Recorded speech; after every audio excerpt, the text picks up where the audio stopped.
Be here watching them at least for a little bit, and I'll watch some scraps after the game.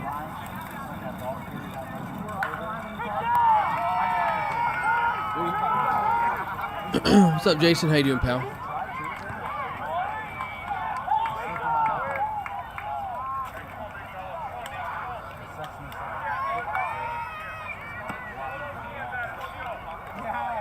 I gotta do something real quick.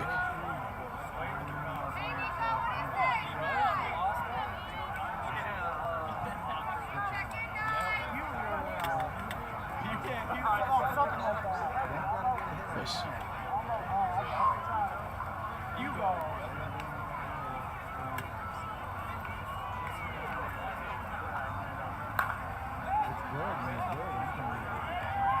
Hey.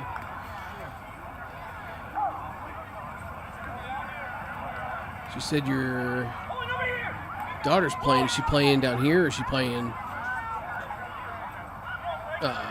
kid ball? What do you got?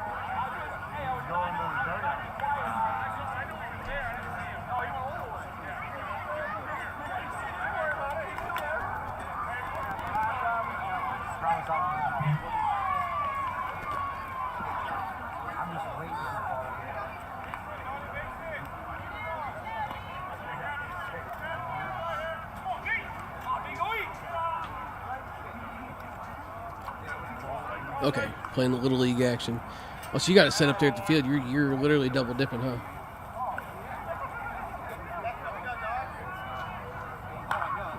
Ooh, wee.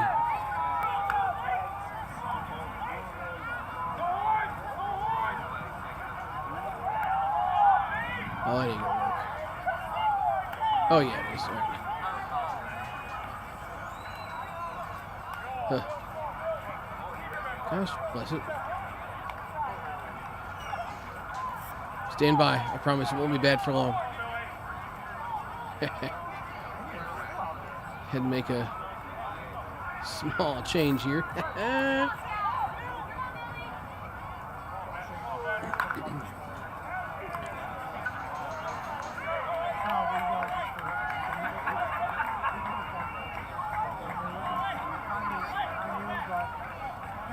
There. I like that view much better.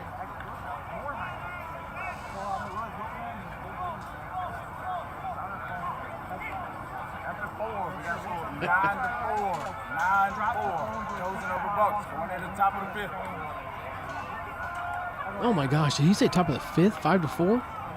Oh jeez.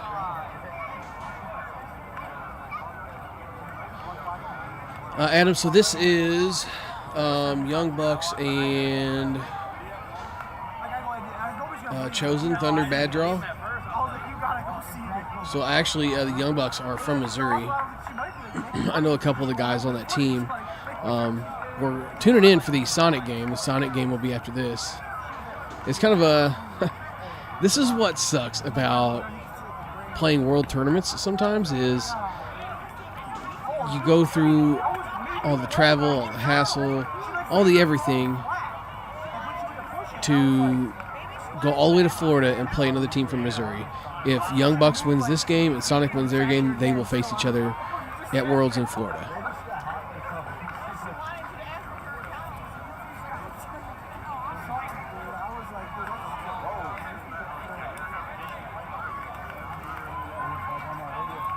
Oh, looky there. It's my guy, Augie Begman. Known Augie for years. Really good dude. Great hitter, good fielder.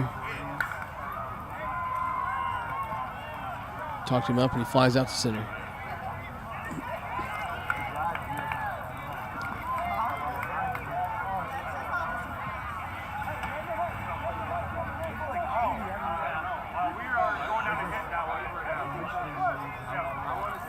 How's everybody doing tonight?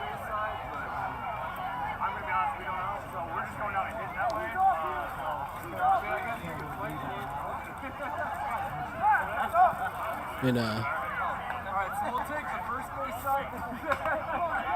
will say the umpiring has seemed to be pretty good so far. Eric says I hope the scores won't be like the majors.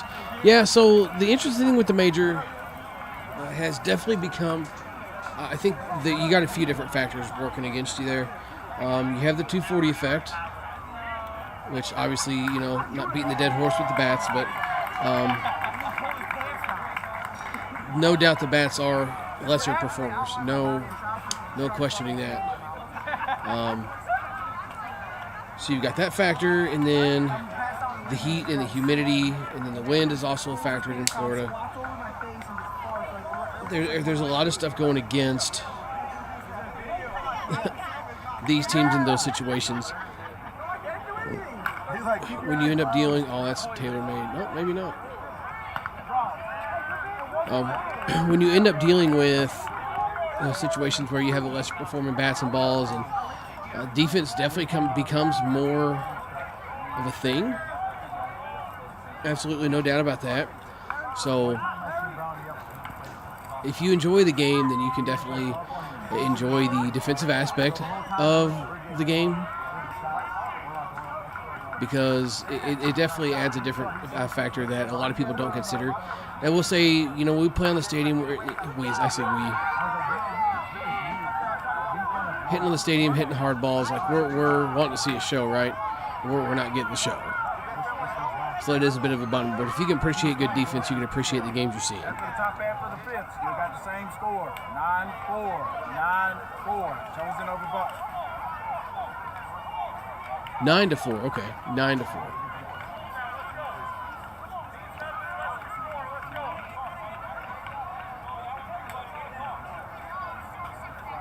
Yeah, see, Adam, and that's what you're saying. The balls are crap and the teams aren't adjusting to the surroundings. Yeah, and that's what I'm saying. Like, I've mentioned it a couple different times. When we're talking teams of this caliber, they can do something other than hit home runs. It definitely becomes more challenging.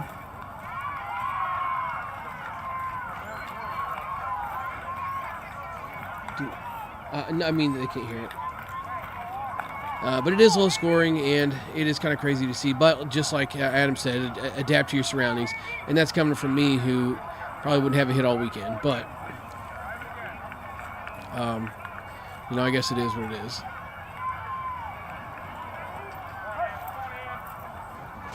Adam says, I played at eWorlds and played a local team in the first round at Disney with our local umpires. Man, that would be a bummer. But yeah, Adam, that's for sure. Like, the gaps are huge. You can hit gaps. You've got options here. I really feel like there's plenty of options here.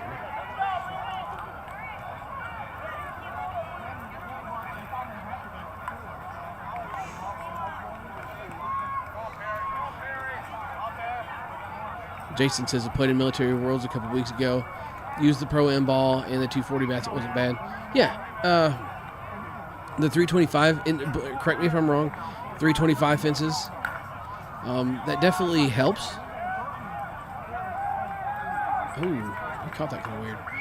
That definitely helps with the home run power. Because, 325 doesn't sound bad because, that's close to what the stadium's at. But then you stop and make the realization that's in the corners and it's almost 400 feet in dead center. That ball's going to be absolutely crushed in order to get it to go anywhere. Oh, thank you. Thanks, Rosie.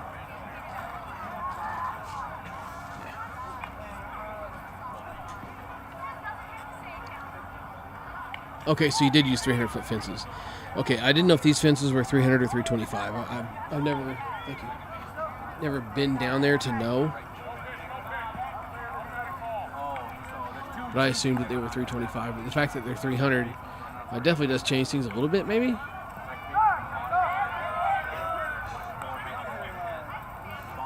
But the elements is always the equalizer, whether it's in the heat, whether it's in the cold. The ball team that should win will still win.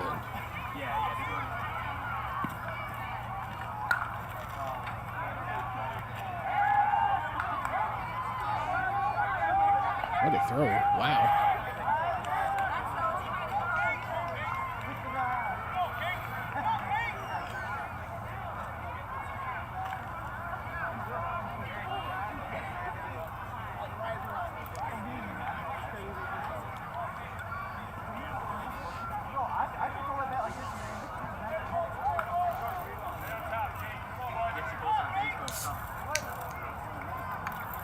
Ooh. Ooh. Not what you think it is, though. It is a blackberry sparkling water. Wife grabbed these from Walmart. They're actually really good.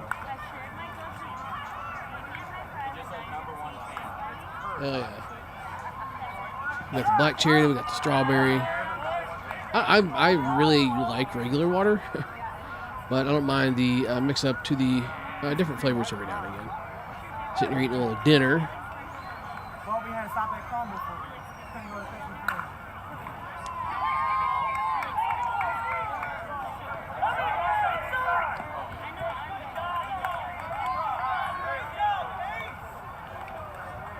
You got to be careful making that throw right there.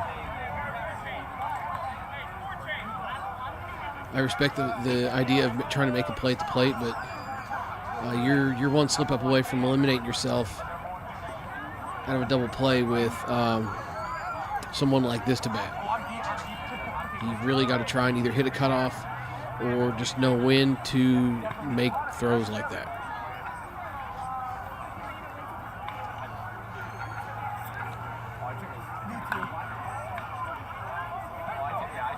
Wow. I say that and he hits into one anyway. A good play by the big dog there at first base. Cannot remember that guy's name to save my life. Actually played against him quite a while back when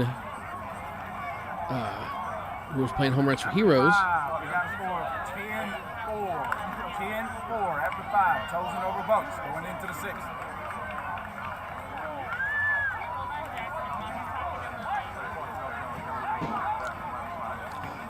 He was a very large human being.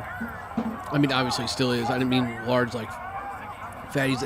He's a monstrous dude. He's probably 6'7", maybe even a little bit taller than that. And he was a heavier set guy at the time. I didn't even recognize him when I saw the Young Bucks start playing a little bit and saw him at first base. I didn't even recognize him. It's the same guy.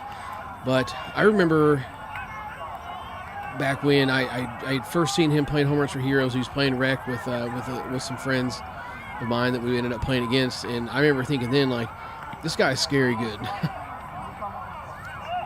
not sure what's up. Oh, go ahead.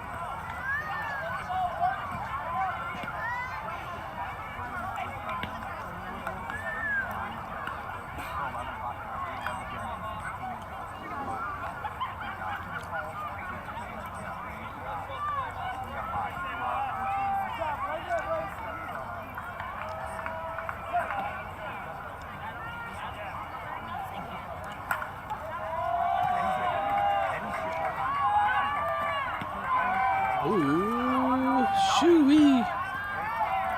That's a little closer comfort right there. I can't hear who's up or down. I just can't pick it up from the umpire. He's not doing anything wrong. I can't pick it up who's up or down. The way he's running those bases makes me think that they're down.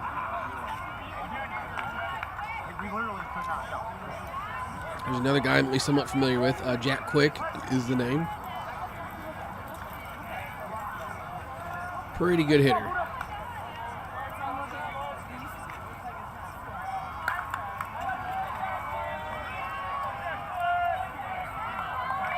Case in point. Inside out's one into right center for a home run. He does a really, really good job of getting a lot of barrel on the ball almost all the time.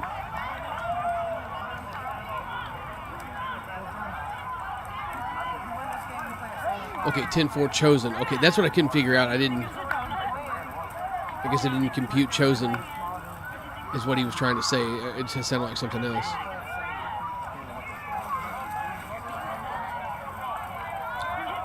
So that at least makes it 10-6 then.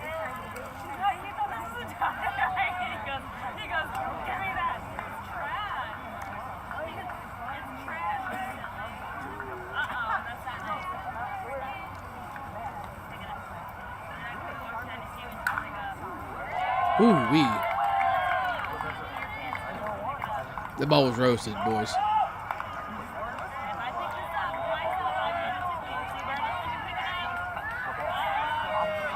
Let's see if he tries to use it on a home run here. His power is just incredible. If he can reach it, he's going to hit it really, really hard. does struggle a little bit with control at times from just the sample sizes that I've seen. But if he gets the barrel on a ball, it's getting somewhere quick. Well, he got him one. He did.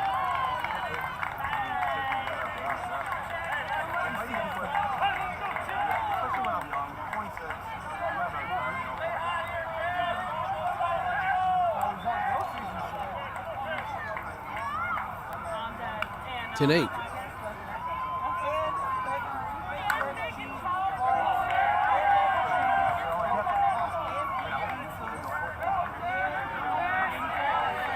So Eric says, speaking of defense, Jason Branch made a great play catching, and he backs up a throw at first. Jason Branch is a hustler. You will never catch that dude on the field not hustling. So it does not surprise me to hear that at all. And especially playing in the stadium and overthrow at first base could potentially cost you a run on a single. I mean, that guy could mess around and score if the ball rolls into the right place.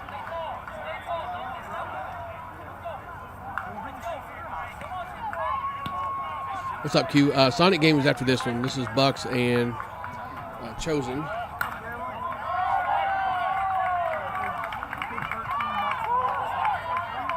The Young Bucks going to make a game out of it. Should make it 9-10. Here comes Augie to the plate. Augie needs to be patient here and wait for a pitch that he can drive. Drives the opposite field gap really, really well. So he's just got to wait on something he can push over there and score this run to tie the game.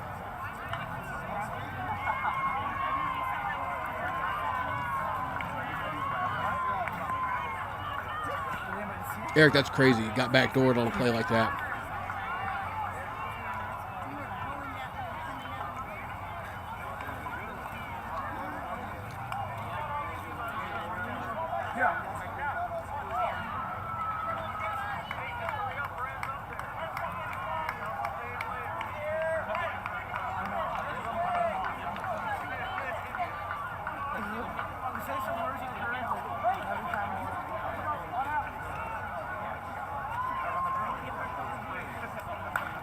There it is.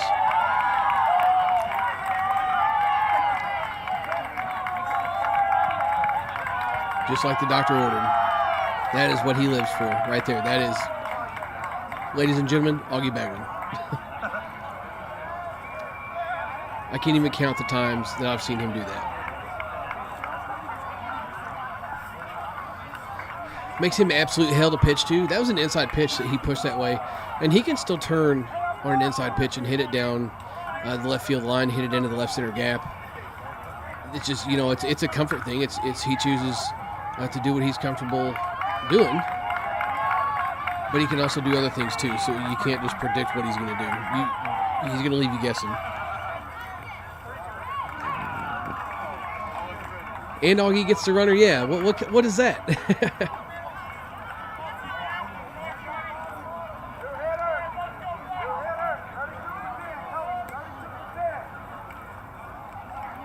Looks like this might be the other quick brother.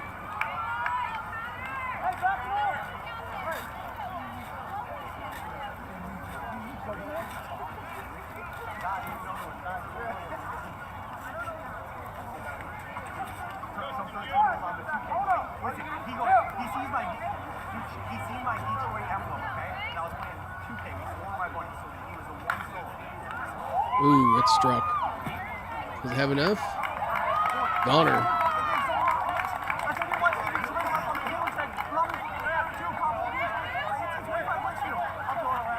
So that puts them up 3, I believe. 2, puts them up 2. Augie tied it. No, wait, yeah, Augie tied it. So yeah, that puts them up 3 because Augie was tying run. His run score, 2-run shot. You got probably one of the fastest guys in the tournament up here hitting. Blows one through the middle. What's up? Yeah, it's good. Thank you.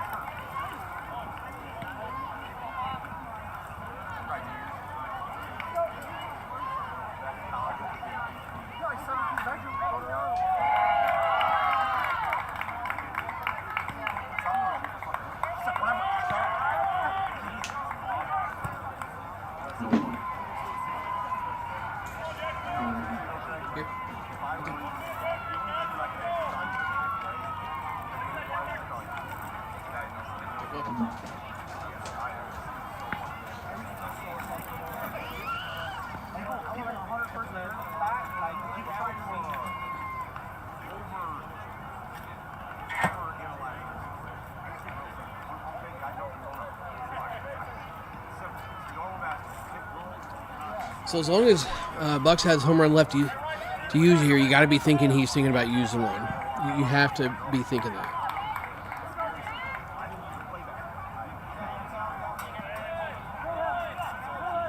This is your chance to really kind of apply some pressure and force a little bit of a spread here. That swing tells me they don't have it.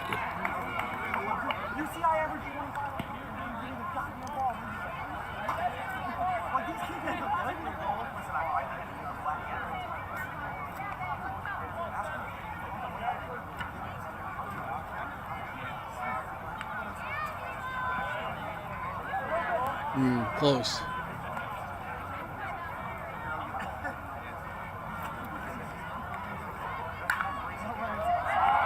Great swing. Don't even waste a throw on him. Fastest guy in the park.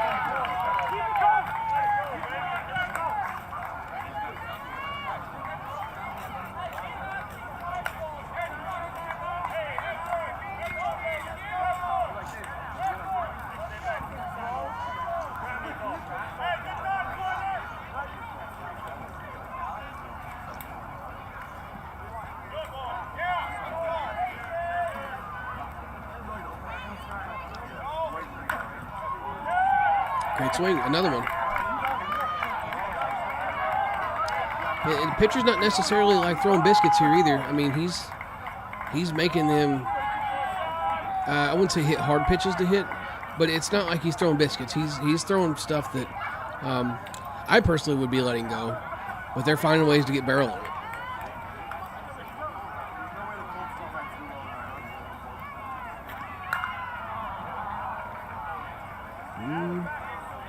Yep, they are out. That's kind of what I figured.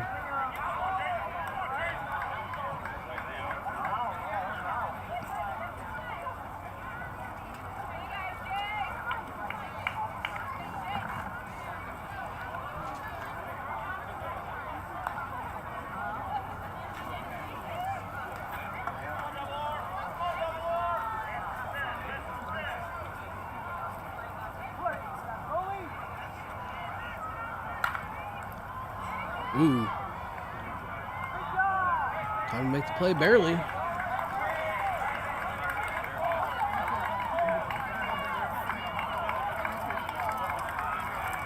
Nice little inning there.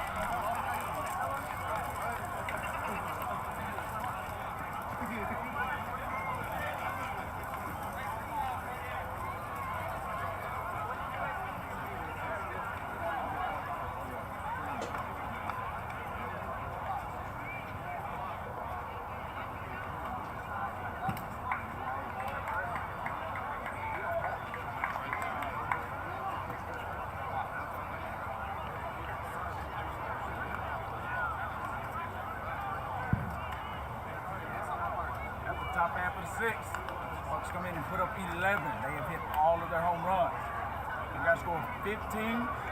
15-10, Bucks. Hey, you do that shit for our game? Yeah, bro. Hey, you gotta stay here. Y'all ain't scoring nothing. Man, y'all be quiet. Y'all be sit there and spectate, all right?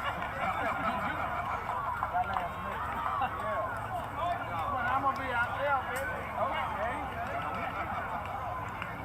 We can talk trash. Yep.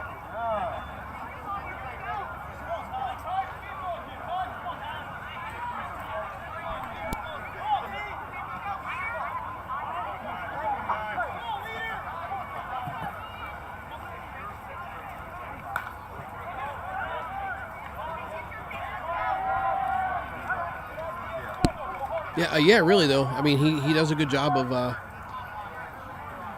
keeping everything up to date. I don't know if U-Trip requires them to do that when they're at these fields with these live cameras, or if it's just a gesture of them doing it. But we, as viewers, greatly appreciate it. I can tell you that. Not a bad waste pitch there.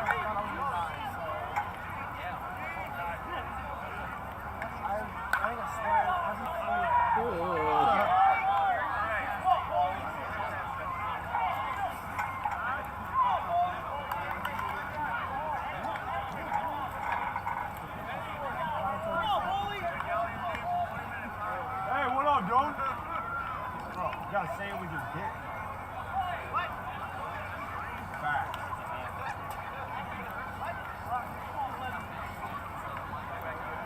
Still.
It's a big home run right there.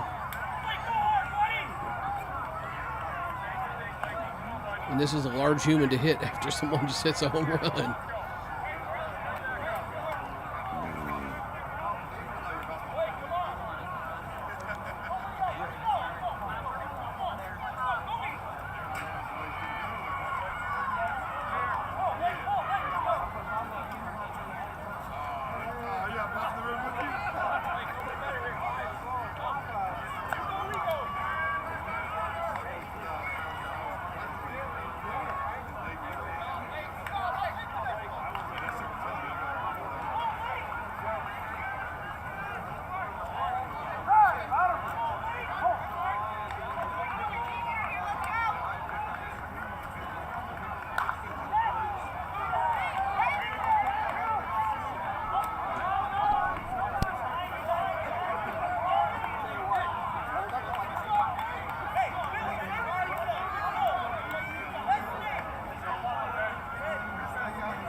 7th. Now I got to go out to the field. I'm at the chasing. Going into the 7th, we got to score 15-13. 15-13. Bucks over Chosen. Chosen has hit 2 home runs. They got 3 left.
Well, Bucks really needed a mark there.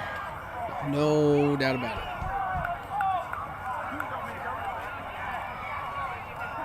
It's a bad time to have an inning like that. But their defense is good, so let's see if it bails them out.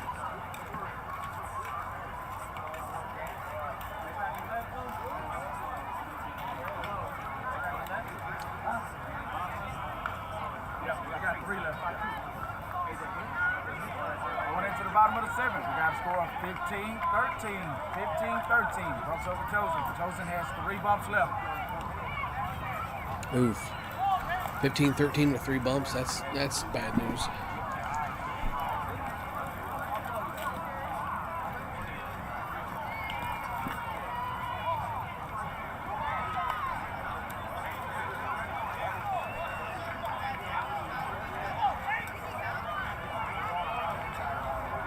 Got to clutch up here, that's for sure.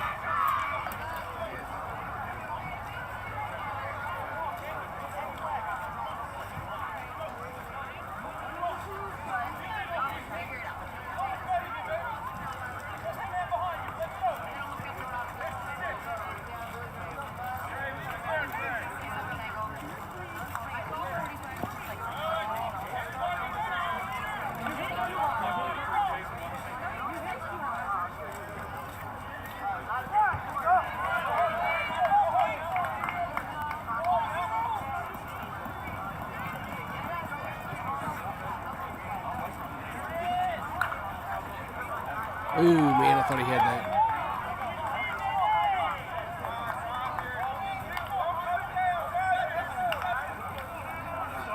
Definitely a really good excuse me kind of swing there.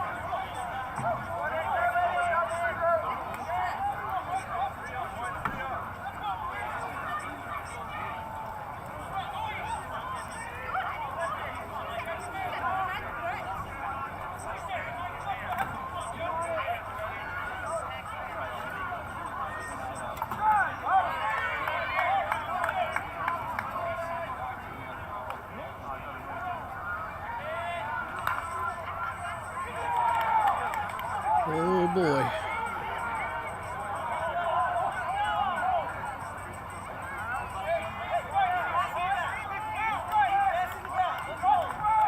Might have a mess on our hands here. Let's go off this jump, 3.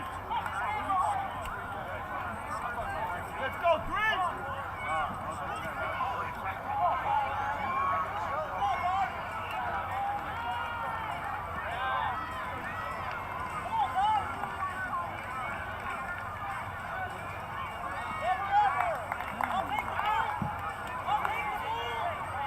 That was a close pitch. Said it was deep. I didn't feel like it was deep on him for sure. If anything, I thought it missed outside.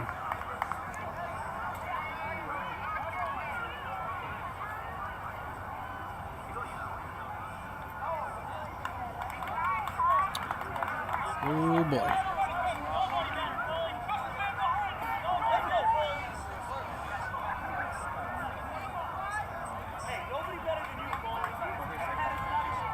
Bases juiced, no outs, down by 2 with 3 home runs left. Really got to buckle in here. You've now missed the opportunity to walk for a matchup.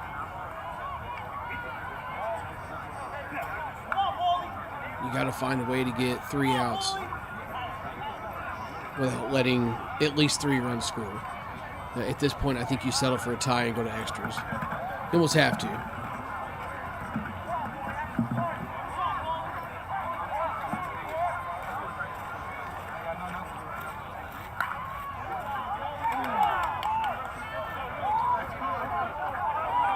Oh, no.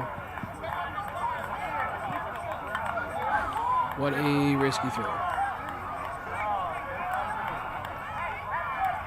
Okay. Tyne runs on third base. Home run hitter up.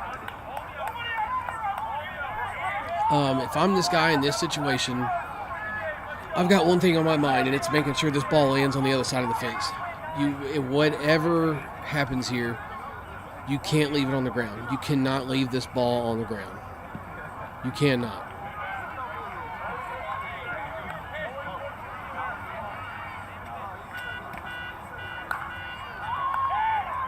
And looks like that'll do it. It did.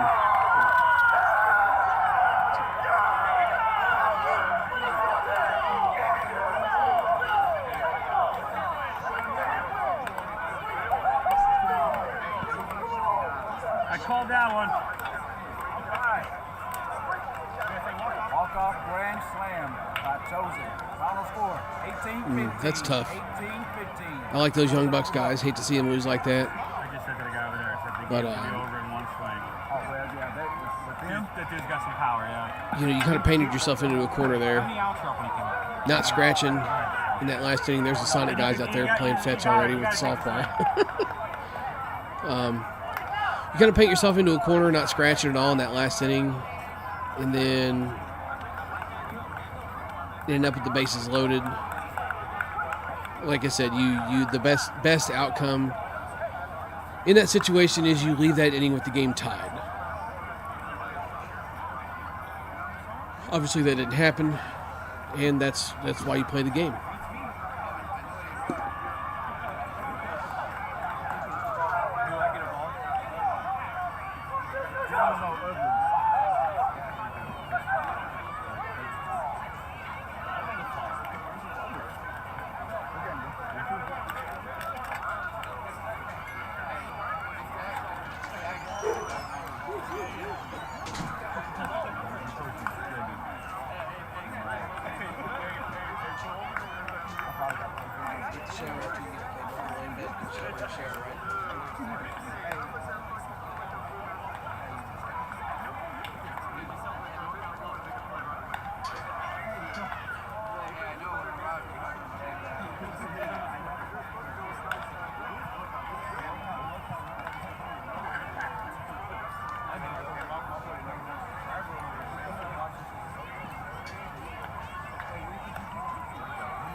So Donnie, getting ready to be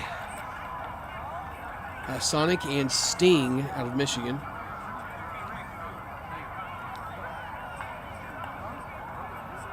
Sting is currently 2-0 in the SeaWorld's bracket. We're in the first game, 20-14 against Stir It Up. Second game against iStone Cavs Custom, 16-12.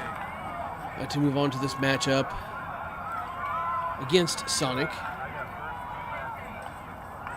Looks like Sting has 10-6 in class, 13-6 overall. Ranked number 3 in the state in power rankings and points for CU SSSA in the state of Michigan. Team out of Dearborn Heights. Then we'll have Sonic. Oh gosh. Why does it keep doing that?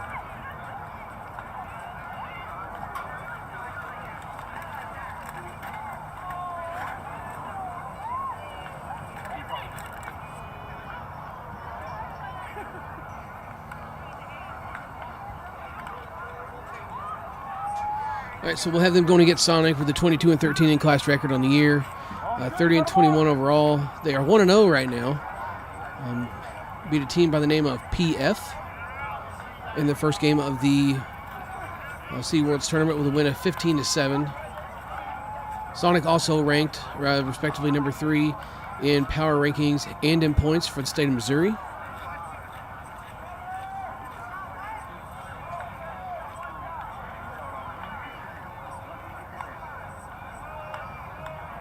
Looks to be a pretty evenly matched ball game here.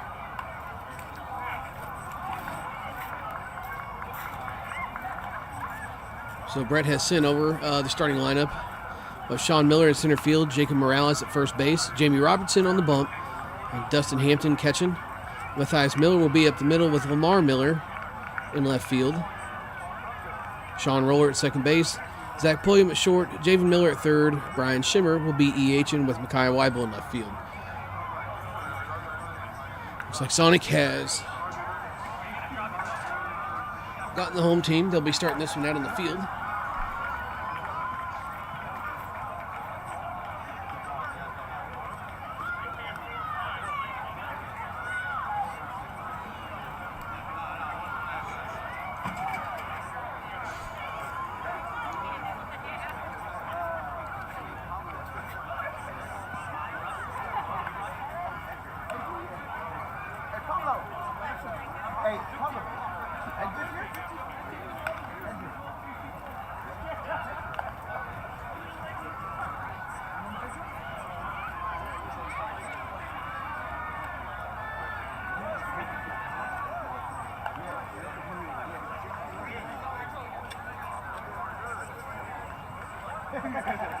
Oh.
game started if you care. I can help you with some of that when I get done.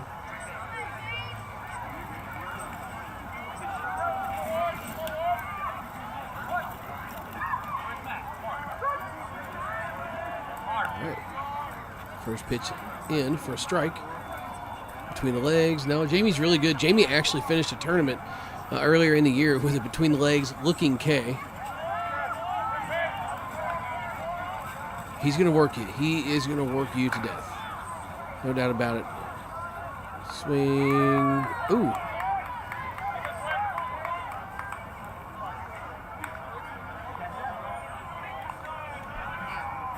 Nice little snag out there in left field by Micaiah.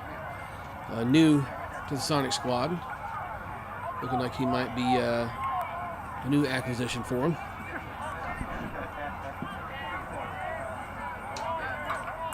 Great athlete, still new to the game, and already understands the game quite a bit.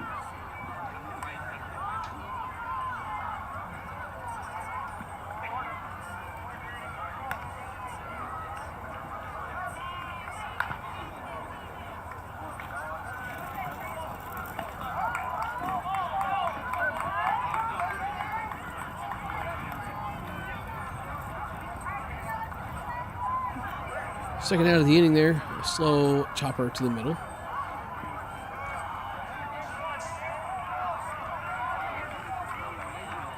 Jamie sets the defense to push once again. And Matthias going to get him another one.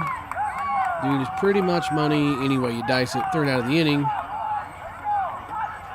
So they go 1, 2, 3, and up will come Sonic. And to get things started with Sean. Already forgot. Yes, so it'll be Sean, Jacob Morales, and then Jamie Robertson be your first three batters of the inning.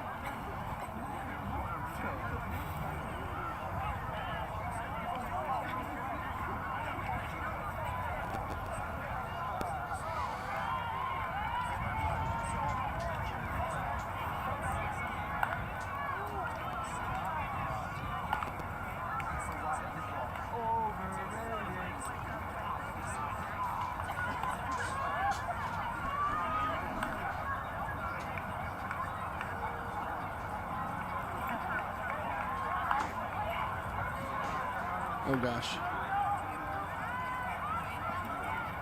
Bear with me. He's not ready for that. Okay, there we go. One more time. Sorry.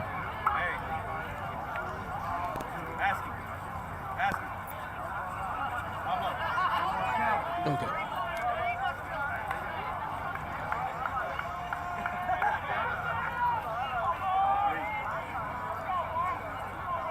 See if I can't try and keep up here.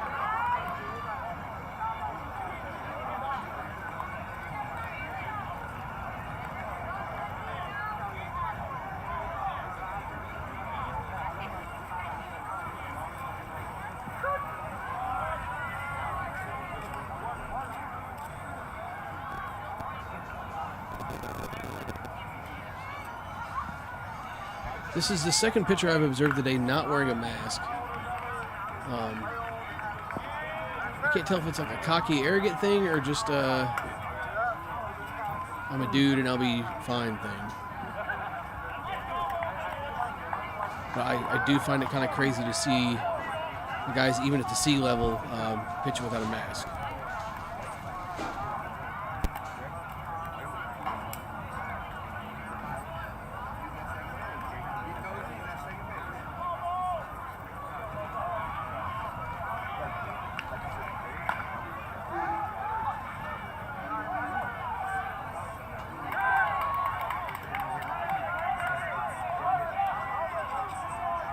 Morales flies one all the way to the corner. All the way to the corner. I mean, literally had to be all the way into the corner. Before the first out of the inning, that'll move up Sean. And that's going to bring Jamie Robertson to the plate, who's looking to do pretty much whatever he feels like with the bat every time he gets in the box.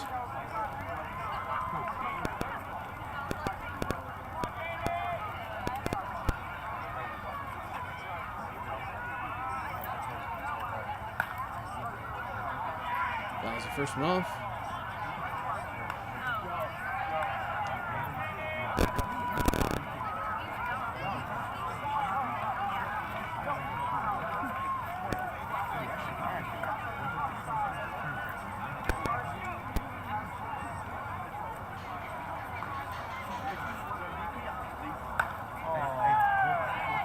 Oh, flies up to. You will not see that swing out of him probably ever again in your life. He never misses a ball that way. Ever.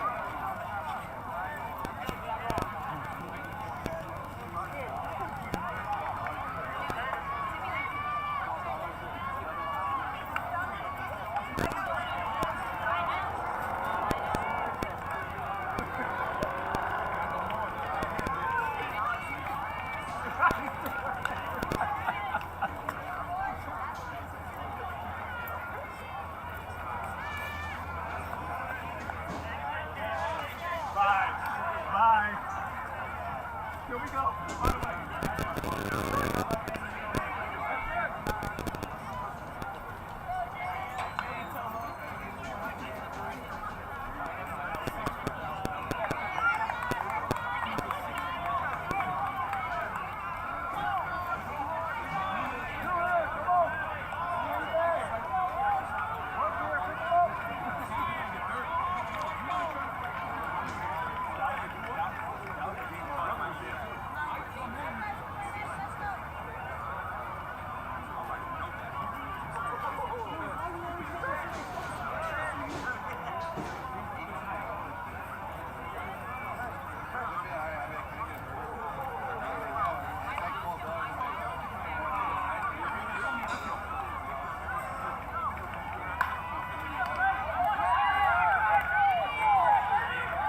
Sean Willard, excuse me, swing down the first baseline there. Be the third out of the inning. Tied up at zeros. Going into the top of the second.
Look at this guy rocking the pony.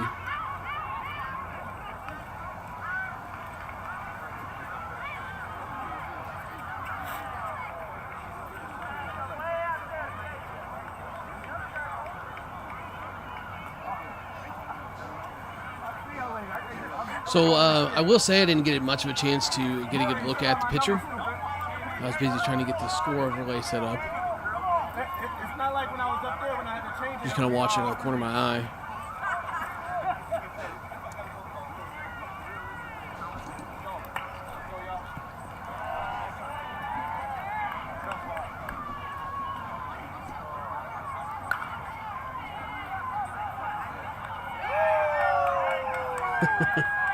So, listen, that's a diving play by the Sean Miller, and I'm just going to tell you now, I would probably get excited if I hadn't seen that once in the last game and not seen him do that all the time. He lives to make plays like that, and he always makes them.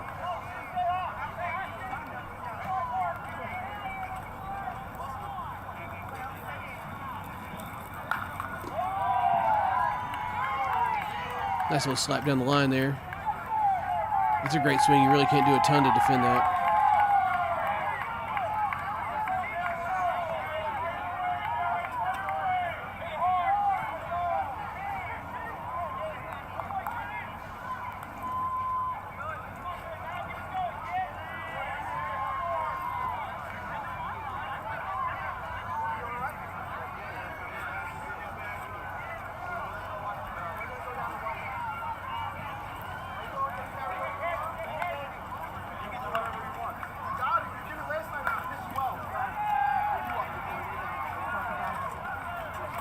It's going to move a runner at minimum. Flares went out to right field. Whatever that move was by Jamie there. I think he was, honestly, I think he was trying to block the runner from being able to see the catch. I'm not really sure what that was.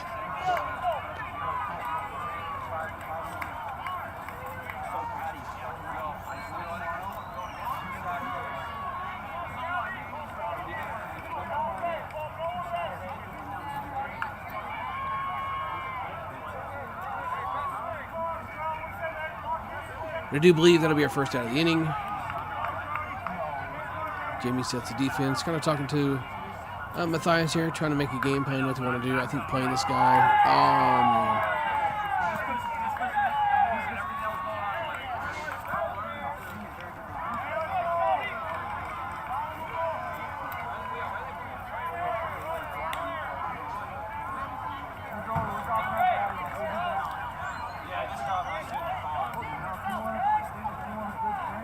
And that'll be your first run of the game on a base hit right back through the middle. And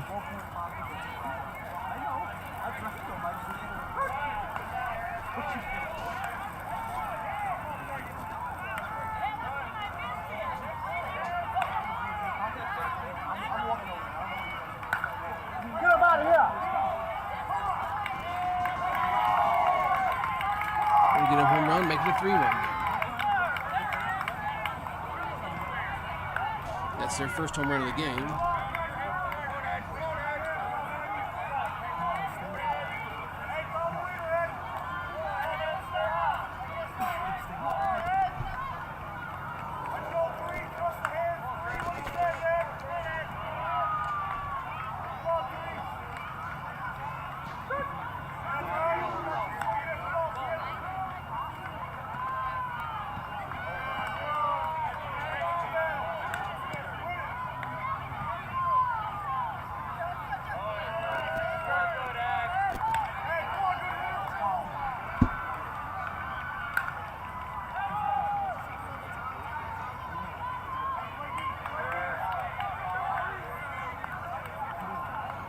Okay, had my out count wrong, so it'll be 3 outs.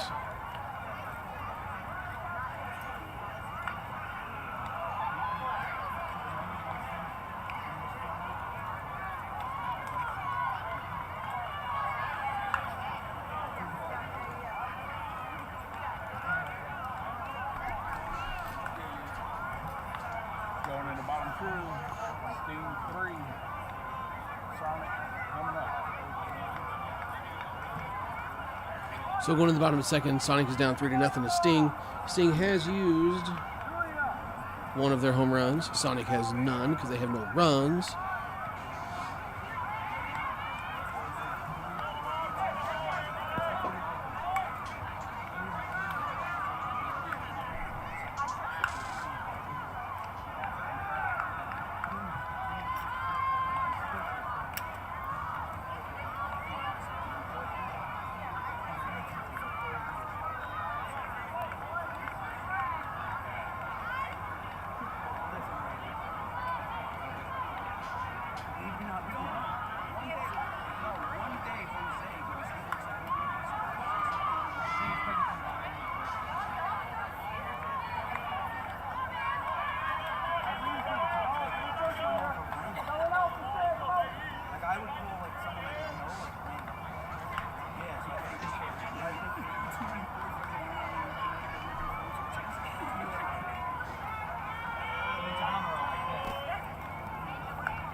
Walked him on 4 straight.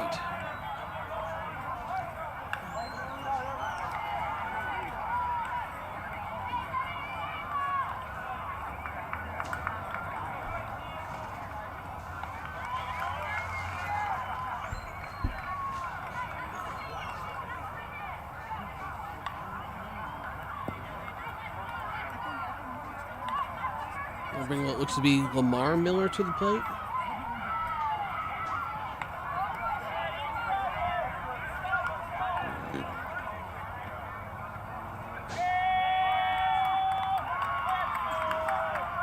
And another 4.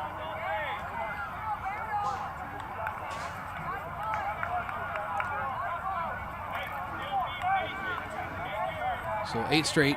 Bring Pulliam to the plate here. Shirley looking to take.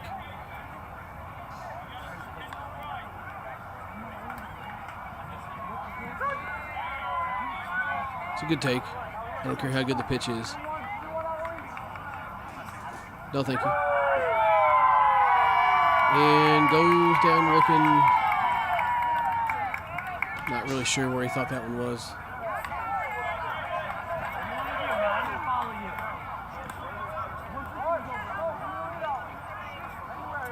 But that's the first out of the inning. And that will bring Javen Miller to the plate.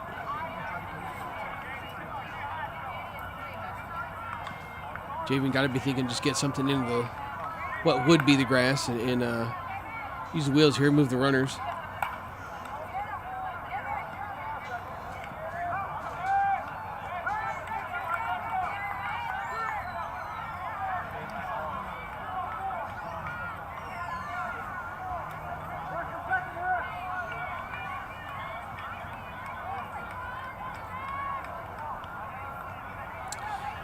And then I'll bring my friend Greg to the plate.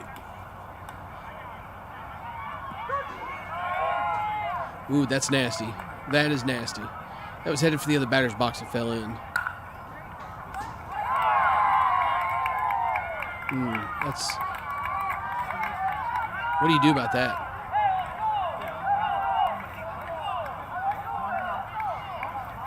So I definitely see what Brian was looking to do with the swing there.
What do you do about that? There's another great swing. Ball paints the line. Ball is overthrown.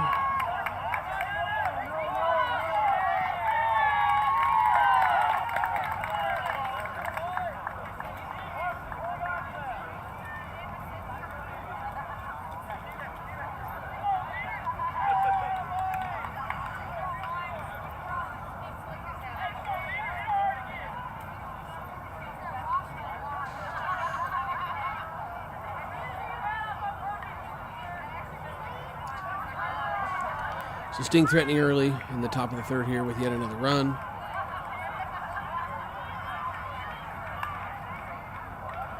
So Jamie is going to try and slow him down here a little bit.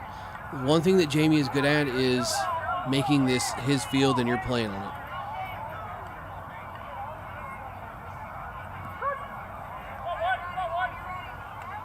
You can definitely tell that these guys don't like the hump. He's been throwing. He's getting a lot of calls on stuff with the hump. Decent miss pitch there. But he's going to do a really good job of trying to slow the pace of the game down to try and make this his game, and they're just a part of it. Clipped a little bit of the inside of his leg with that between the legs here. The payoff, got to have it. Deep and over him. Don't hate. I know I said got to have it. It was more of got to be a striker. It's going to be a walk. Don't hate the idea of a walk there because you're setting yourself up for a double play. Yes, you're going to give up a run, but it's early. It's early. It's a 3-run game right now. That would be a 4-run game in the top of the third.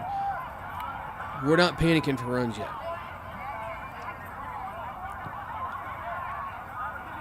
So I would definitely more than willing to be, sorry, excuse me, words are hard. I would definitely be more than willing to give up a double play, trade it in for a run here to make it a 4-run game.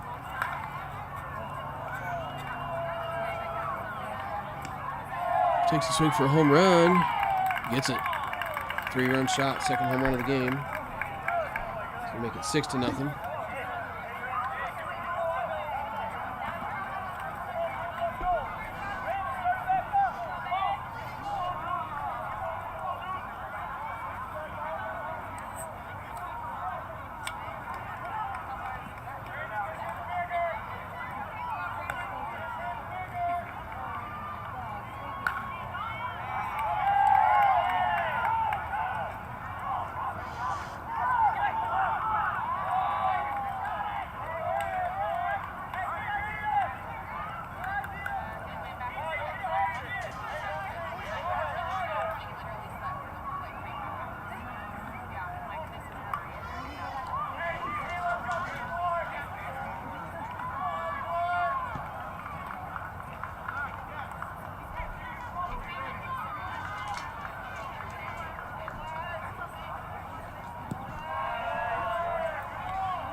Okay.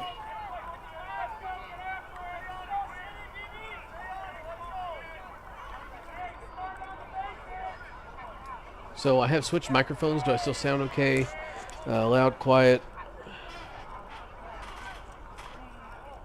Just tired of sitting up in the chair.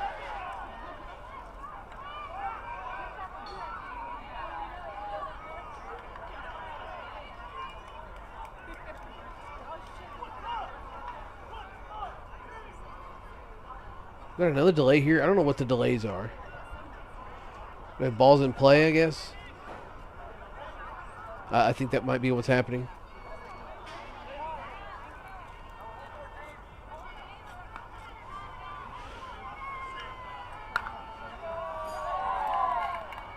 Another base hit.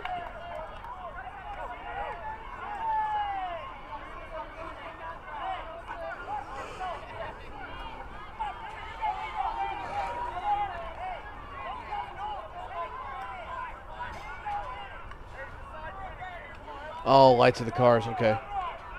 That definitely makes sense. I kind of figured this might be what that hitter's eye is for back there in center field. I never thought about that. Oh, that's going to be trouble down the line. Probably going to, nope, not clear the bases. It's going to score 2 more, though. So 8-0, no outs.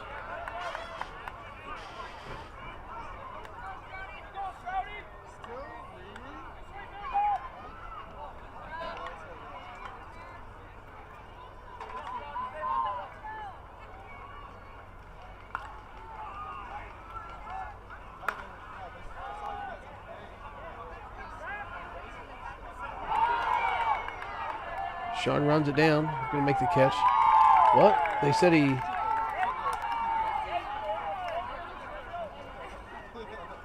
Huh. Not sure what happened there. I thought he caught that.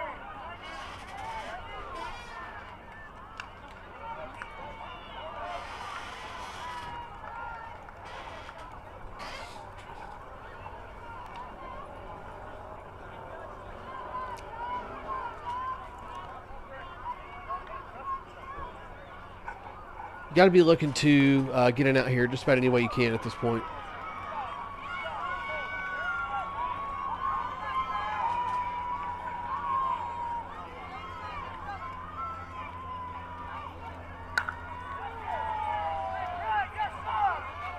Yep, and another one.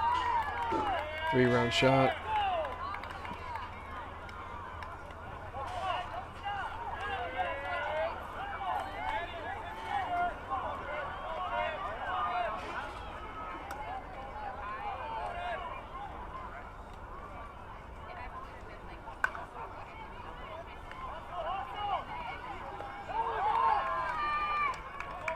Roller makes a play at first for the first out of the inning.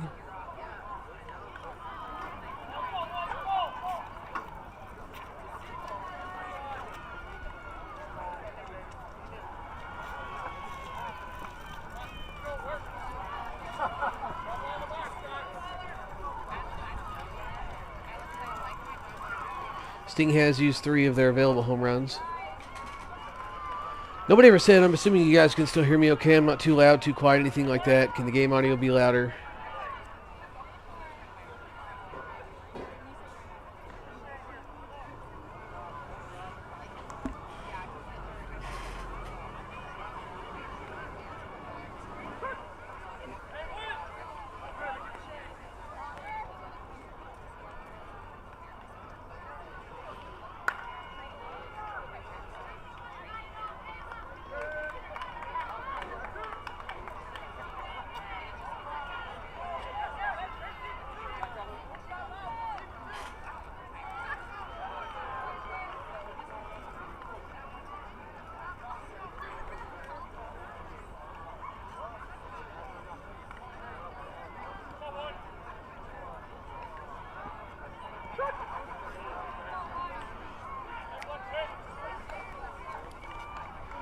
Two quick outs here, see if we can find a way to get to third.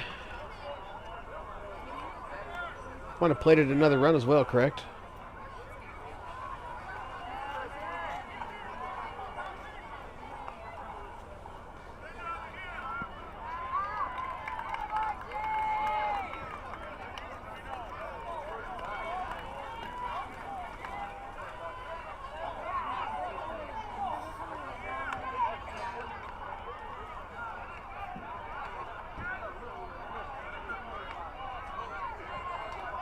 Okay, so you have 12-0. Okay.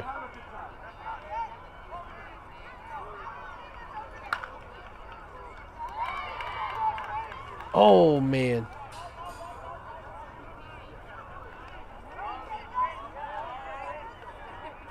That's a tough play right there with that ball skipping off the bag like that. In fact, he even got a glove on it. It's impressive enough for me. 2 down here. Got to see if we can get a stop and go back in and you got to scratch. You definitely have to scratch in this next inning, or you're looking to be in trouble.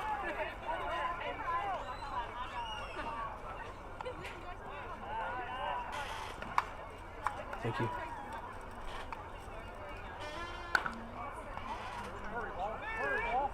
Sorry. Yeah. Another 3-run shot. That will, in fact, make it 15.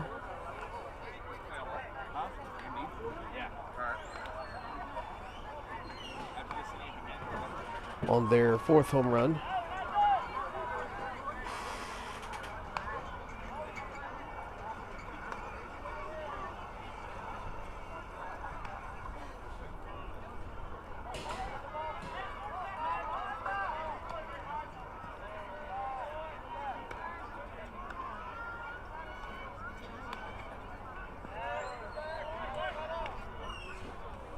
I will say this has been a lot of noise for just a 12-run inning. Not that 12 isn't a lot. Don't misunderstand me there. But this 12 feels like 20. I think a lot of that had to do with the fact that it was so many in a row. You get a couple of quick outs and now they're kind of starting to roll again.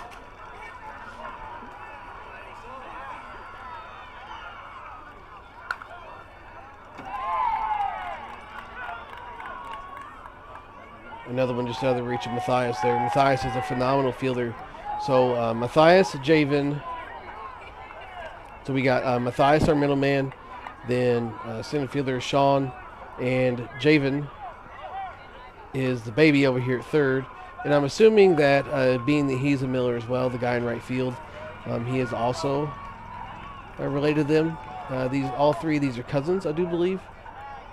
4, you should say. And they're Amish. Really good guys. Great hustlers, great ball players. It's a treat to watch them play softball.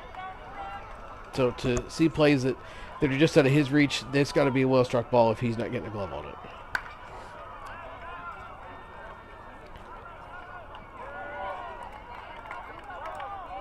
Okay, third out of the inning. Finally made.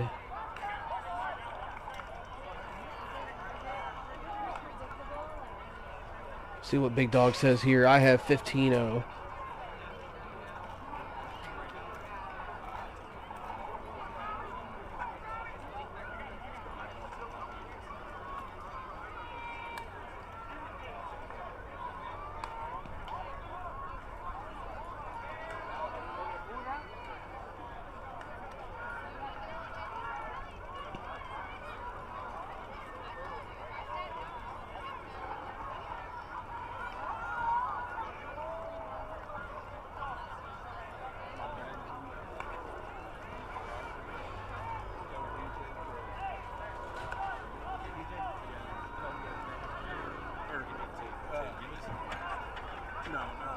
Hey, Chad.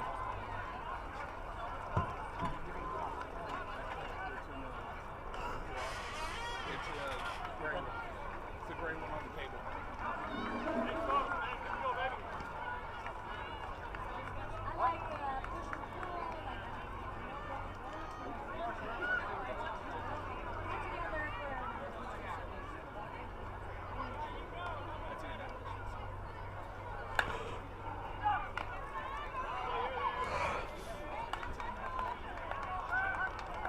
That's what hustle gets you right there. Need that. Got to have that to get up here.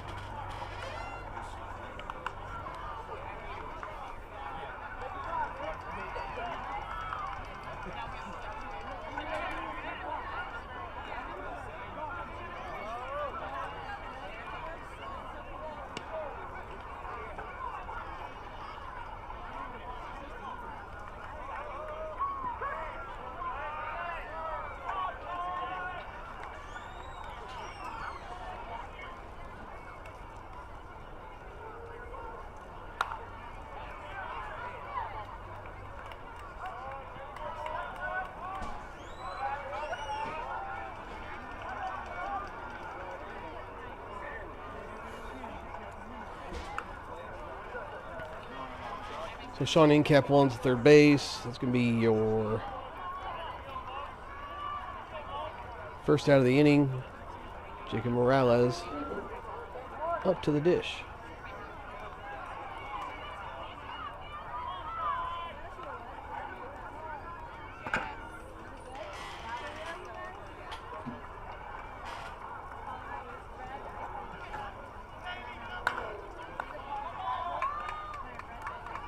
Morales with pop for days, blows one through the middle there.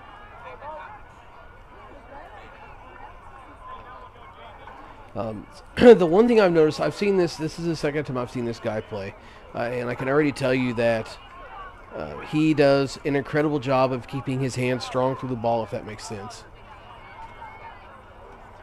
It's a hard thing to explain, especially when you see it, but when you see it and you understand it, you know, like he's very strong through the ball. He's striking the ball very well. And it's always hard. Jamie going to flick one, right field line and foul. So I'm going to almost think, given the situation that they're in here, Jamie's, trust me when I say nobody's looking to make an out right now. But especially Jamie's not looking to make it out right now. Jamie has got to be thinking gap or gone here probably. I'm going to guess this one's probably going to head towards the left center gap. He's pretty good at hitting whatever pitch he wants, wherever he wants.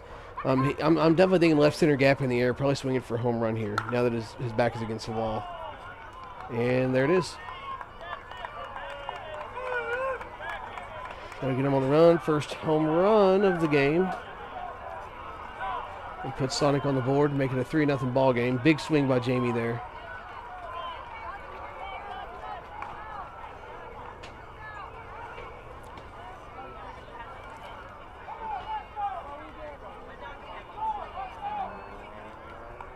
Dustin Hampton perfect lead off. For a guy like Jamie, I say lead off like he's a leadoff hitter. He's really good at following. Oh, what a play. Wow. He's good at following a guy like Jamie because Dustin can also hit for power. And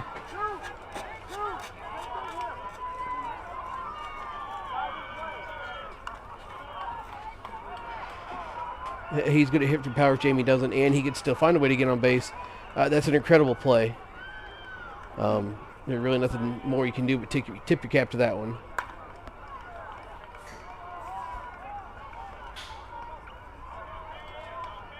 Well, solo action, okay.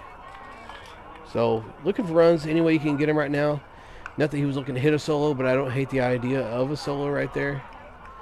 We're just looking to scratch to keep ourselves in the game here. So, don't necessarily hate that. Maybe not ideal. But you just kind of take what you can get at this point.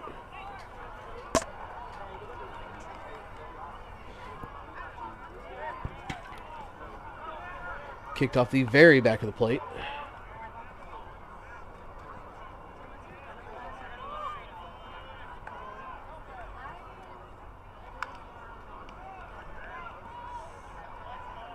Inside. 4-4.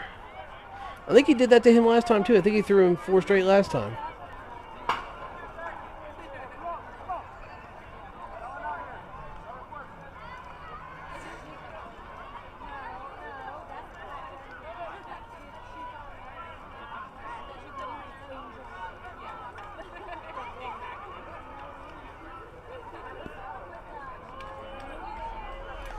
And I would have to be thinking, Lamar's got to be thinking the same thing here. He's got to be thinking get out of the ballpark.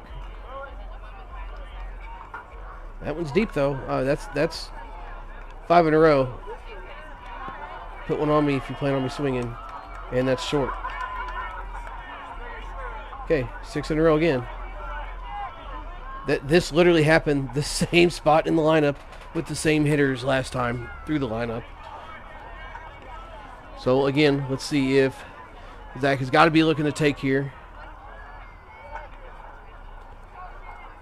6 in a row. A little bit of momentum going here. Swinging at the first pitch. And will end the inning. So, Sonic scratches 4 to make it a 15-4 game going into the top of the 4th. This ad coming up will be brought to you by nobody because there isn't any. Had you going there for a minute, didn't I? It sounded good, right?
Sorry for my squeaky chair in the background there. I don't even know if you can hear that or not.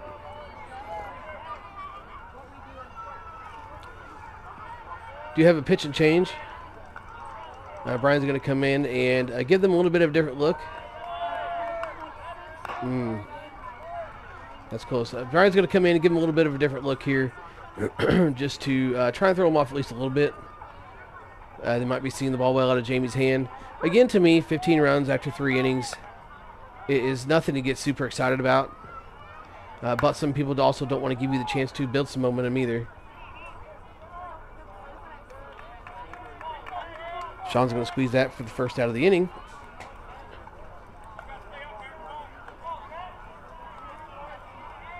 So apparently, what do I know when it comes to slow pitch softball? Because it's the first out of the inning.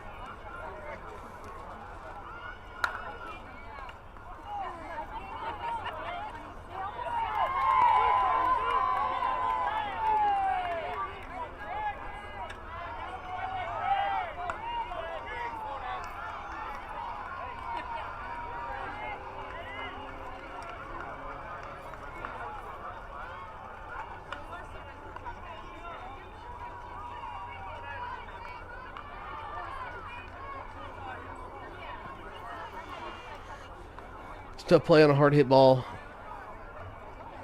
And kind of the weird thing with that too is a lot of times when people have a ball hit that hard at them, instinct tells you want to get rid of it as fast as you can as well. I still had plenty of time to make a good throw there, but balk.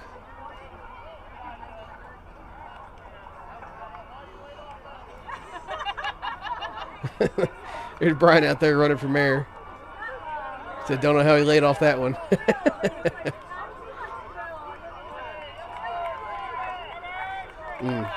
See, that's tough. That's tough because I feel like that crosses. Granted, at an angle like it landed. If we're calling a zone on the ground, it lands outside. I feel like that crossed the plate unless it must have been an over aim or something. That's a tough pitch to not have as a pitcher.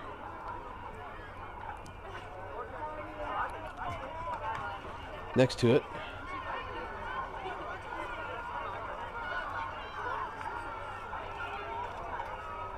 Brian apparently had too much popcorn in his glove before the game.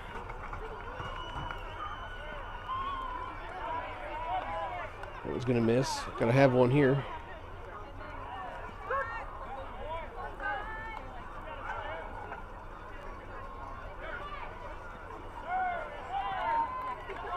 Hangs another one outside. That's going to load him up. Sting does have 1 home run left. I think if I'm Sting, I'm not using it just yet. Sonic is looking to make a little bit of noise here. And everybody looks at these situations differently, but never mind. I didn't see the bases are loaded. Bases are loaded, use it. That's maximum value home run. I didn't see the guy standing behind Brian. That changes everything. Maximum value swing here. Definitely looking to hit a home run. Gets a strike and then wastes 2 inside, trying to get him to chase. The payoff. Ooh. Off the very back of the plate. That's going to walk a run in. But this will bring up their pitcher. I do believe he had a gap maybe in his last at bat.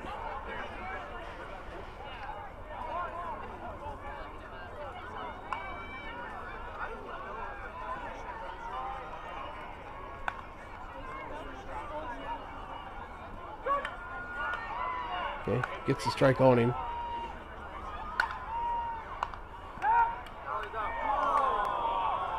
Oh!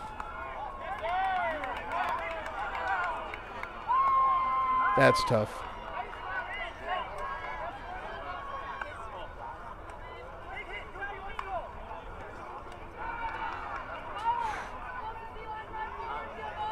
That's tough.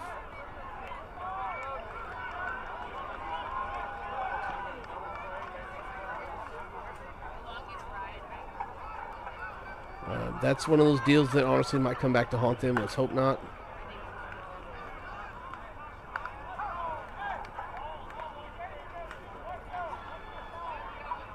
But they are out of it. I have 17-4 going into the bottom of the 4th.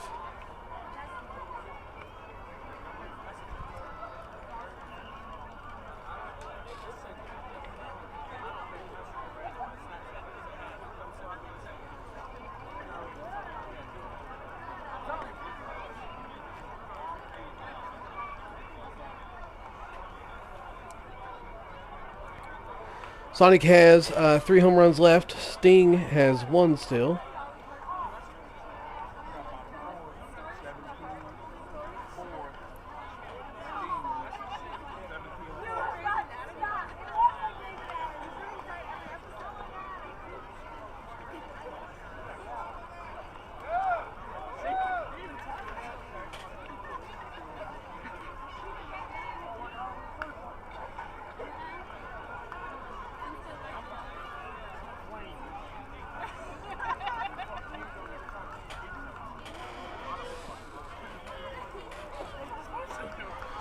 So we'll have Javen to start the inning off. Brian to hit behind him.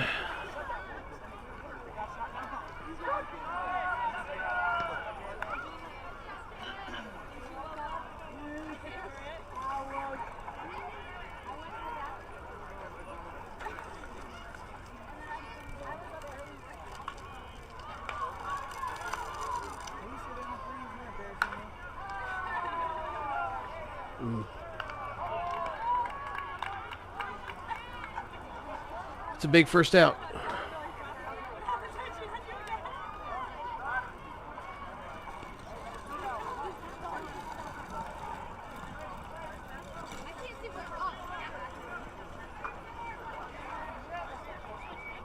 All right, Brian's got to be patient and hit a strike here.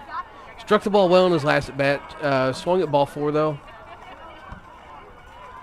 That's kind of that damned if you do, damned if you don't kind of situation. Swinging at ball 4 to hit a pitch you know you hit well. Hitting it well. And then having a great play made on it is always tough. And apparently that was caught.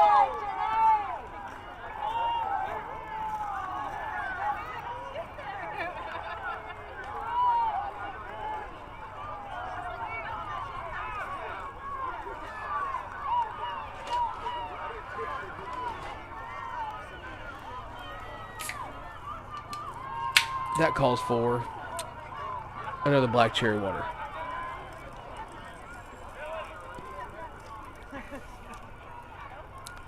Bring the ever so young Micaiah to the dish. That's the second one. Fly out to center field. That'll do it for the bottom of the 4th.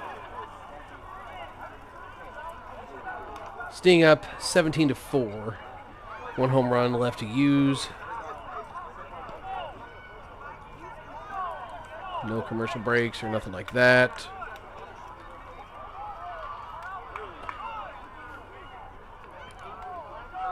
So we're just going to sit here and chill out. Still super bummed that I managed to lose all of the vlog content from the weekend.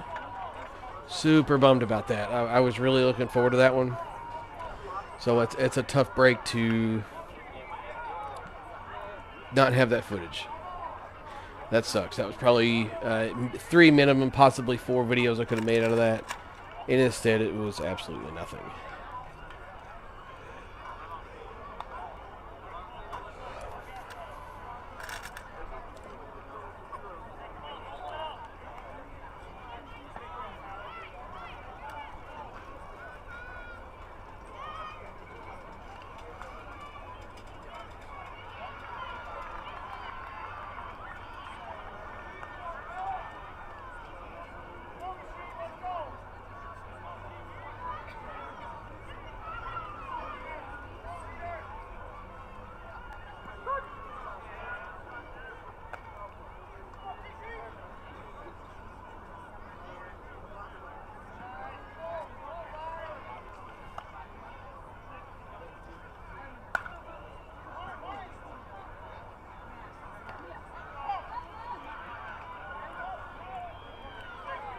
Zach makes a play on the first out of the inning.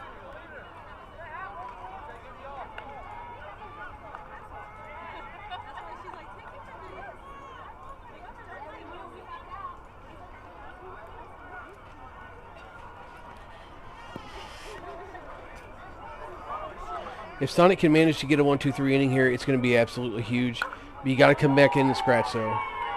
And as I say that, he gets a double. If Sonic manages to hold here, you have to scratch a crooked number here, at least 6 or 7. You have to Pretty much no ifs, ands, or buts about it.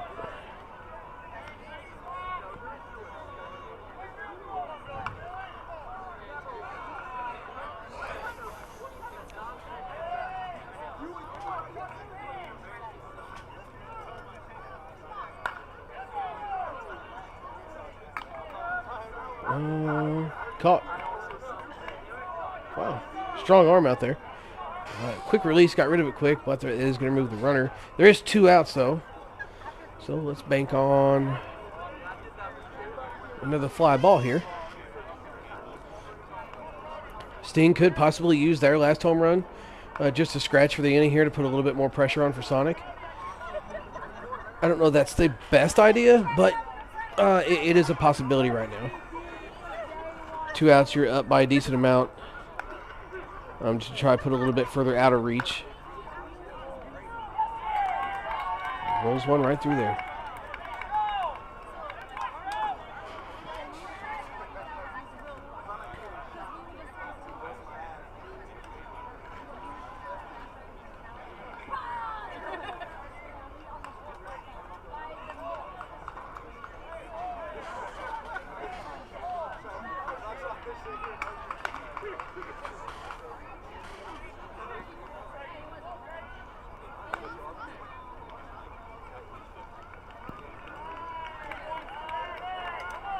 Oof.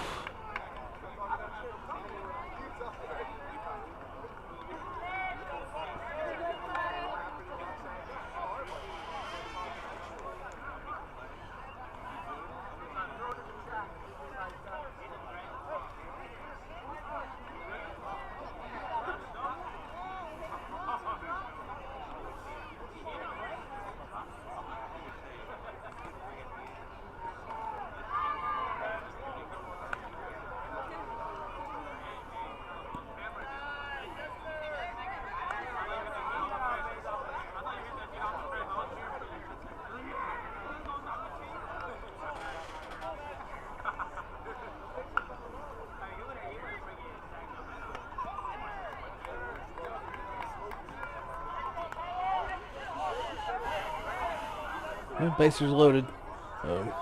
Again, with the home run thing, like we said earlier, maximum value home run, 2 outs. I'm swinging for it. If I'm this guy here, I'm swinging for this home run. You're up big. It's not going to kill you if you don't hit it, and it's obviously going to be a great benefit if you do get it when you go for it.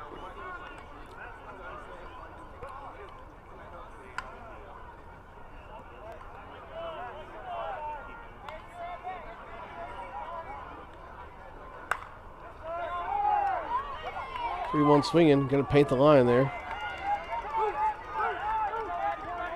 It's going to potentially clear him. Sure did.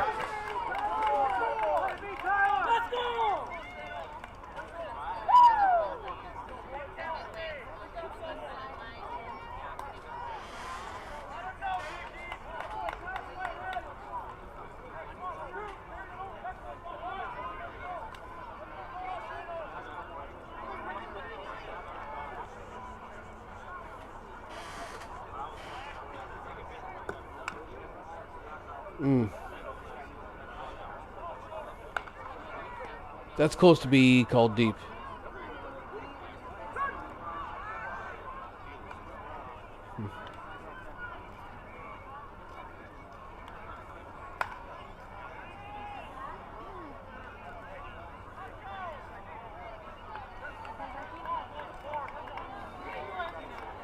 Okay. So here we go, 3rd out of the inning.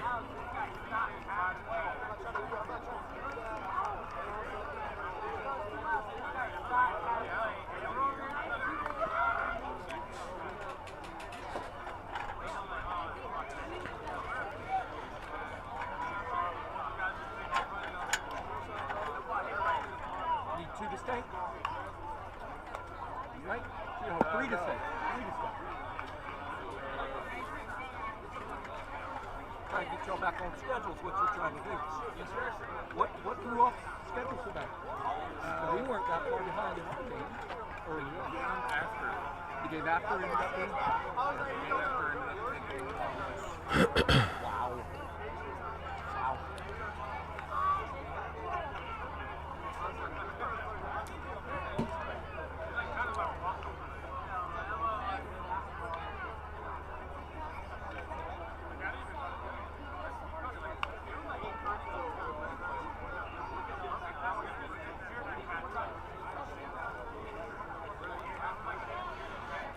So I did verify with Brett just to see if my score is right. I have 21-4, which means that they're going to need 3 to stay.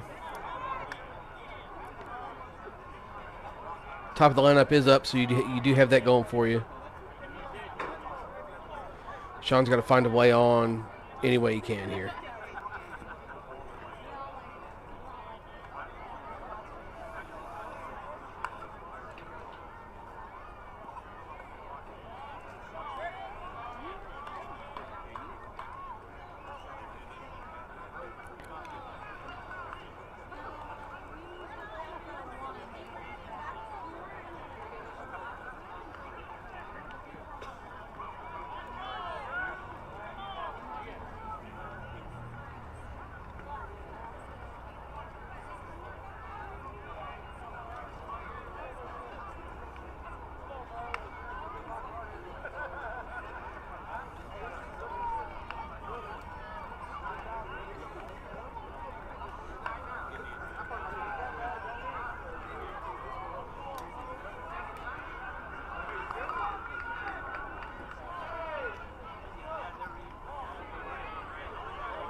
That'll keep you alive here.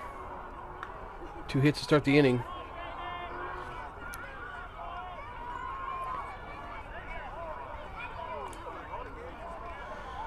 I see some EMS showing up in the background there. Hopefully everybody's okay.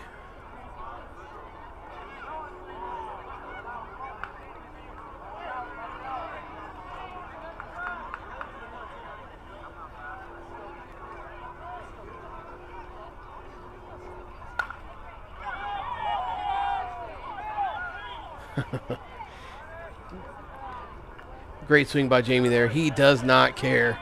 He will go wherever he wants, whenever he wants with the ball. That will play to run with no outs.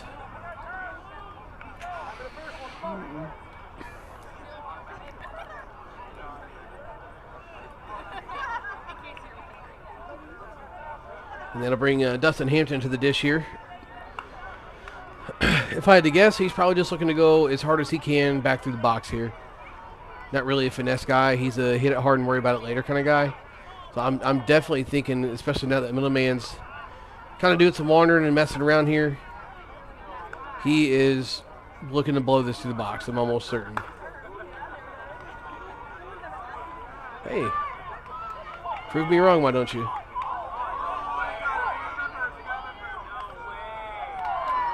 They threw their hands up. What's... No, he...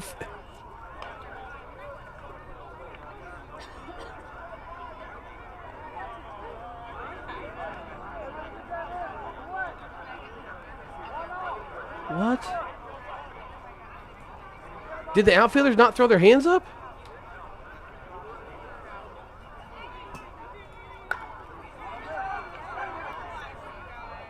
Well, what a mess.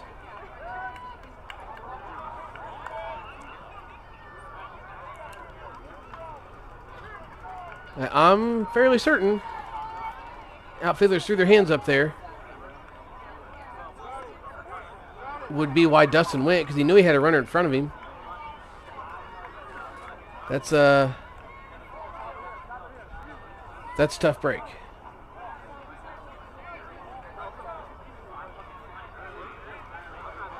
So got to have this runner at third to stay.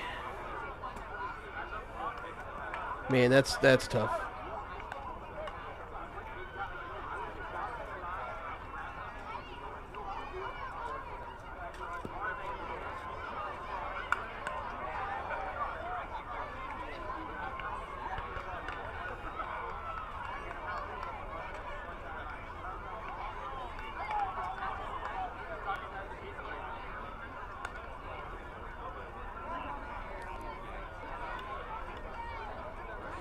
So takes a walk there. Not the end of the world.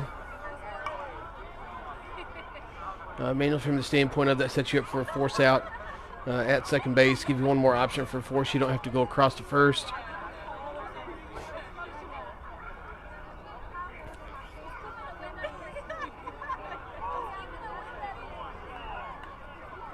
Quit begging.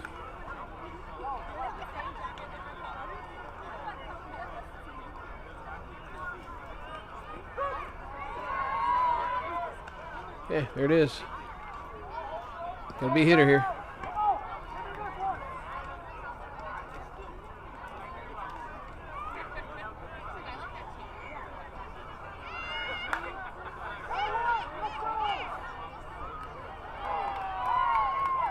Damn. And that'll be the ballgame. Oh, hi, Miss Riley. I'm just watching. Oh, thank you. Love you. Sleep good, okay? So that'll do it. 21-6 in 5. Sting over Sonic. Not sure when Sonic's next game is.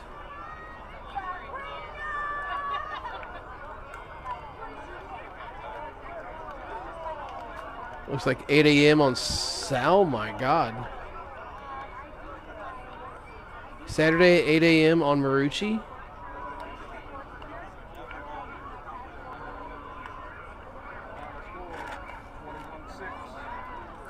Oh, 92. Okay.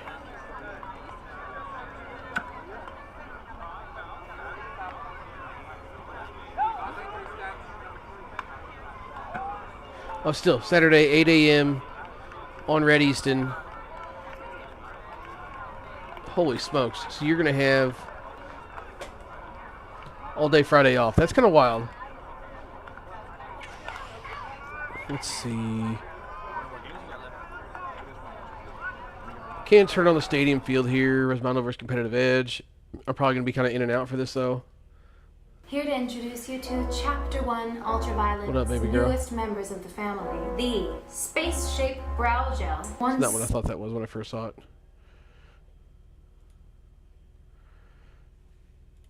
To rally as a group, put a number up, try and put it as crooked as possible, right? A 5, a 6 would be unbelievable. Yeah. And let's see what we can get going here in the top of the third. Josh Kirsten back at you at the top of the third. So everybody's talking about low-scoring games to start the day here at the major, and I'm promising you the scores are going to light up tonight. Absolutely no doubt about it. So I'm going to be kind of in and out here. I'm going to go get up, caught up with a couple of things around the house. I'm going to catch up with you guys in a few. I will leave this up. If I come back and nobody's watching, I'll probably just shut it off. Mic feedback off. Mic off.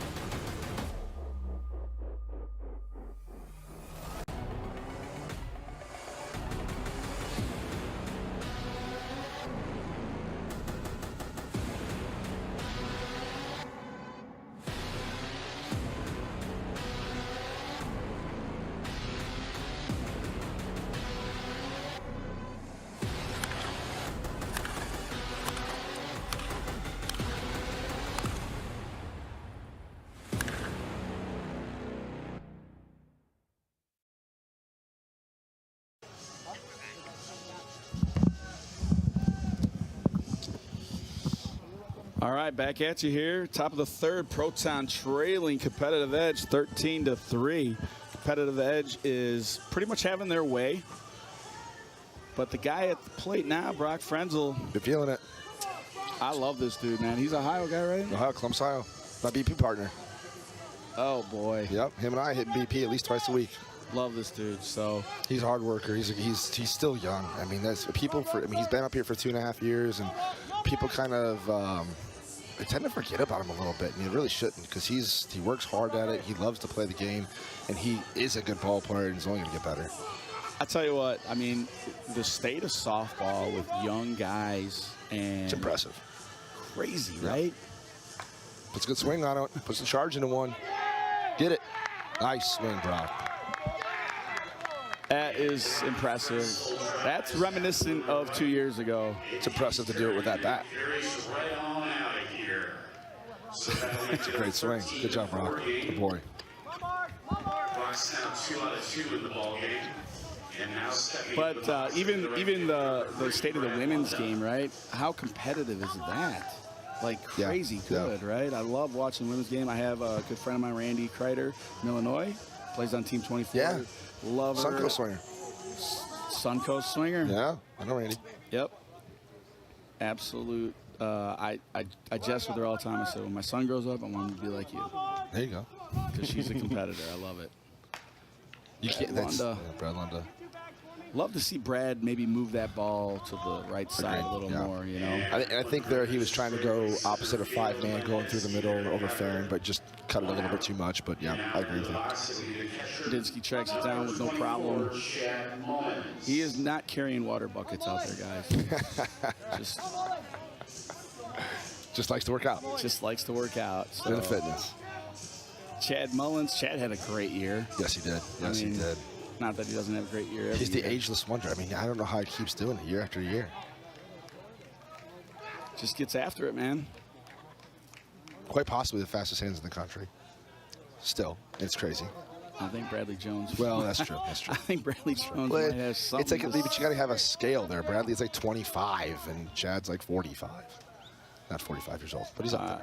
He's not in the conference anymore. I would throw Scott Kirby that message. Ooh. See, I was coming in when Scott was on his way out, but Turbo. I understand he was pretty good. Yeah, that was at the end there. He would even take time off, and then Brett would bring him back for the Major World Series. Oh, Brett, you want me to hit? Yeah, no problem. I'll just put it over here. This batter's eye. Softball's easy. What's wrong? You guys can't do this? It's no clock tower, but you know. All right, big spot here. Big John Nelson. This is one of their guys maybe that has that, right? This is a big swing. If someone's going to be able to do it, this is the guy. I like his approach here, deep breath. When guys come in a big spot like this, I always judge to a certain point if they swing at. A lot of times, you know, guys are so tense and gassed up, they'll swing at a bad pitch. So I always see, are they taking a pitch? What are they looking for, right? So that is something I look at. Farron has been really good with the walks. I mean, it's been really impressive. Ooh, good swing. That was absolutely a great swing. Looked like he had a plan in place. Yeah. Probably going to be a ball inside, but you know what? I like the swing, to be honest with you. Can't be on second base if you don't swing. I might be able to find a way. You would be able to, do you? A little something going here for Proton. Leadoff home run by Brock Frenzel. Now we have second and third. Man, they're giving him that push side. They are giving him that. I feel like that is his best spot. He's pretty good there. Now what's Farron? Farron's got to keep him in here and pitch to his defense, right? Absolutely. Yeah. Oh, threw it out. Oh. Great. Good hustle. Nice play. He is safe. Beat it. No, that's twice. This is twice. All right, I'm sure we're going to get another look at it here, but well,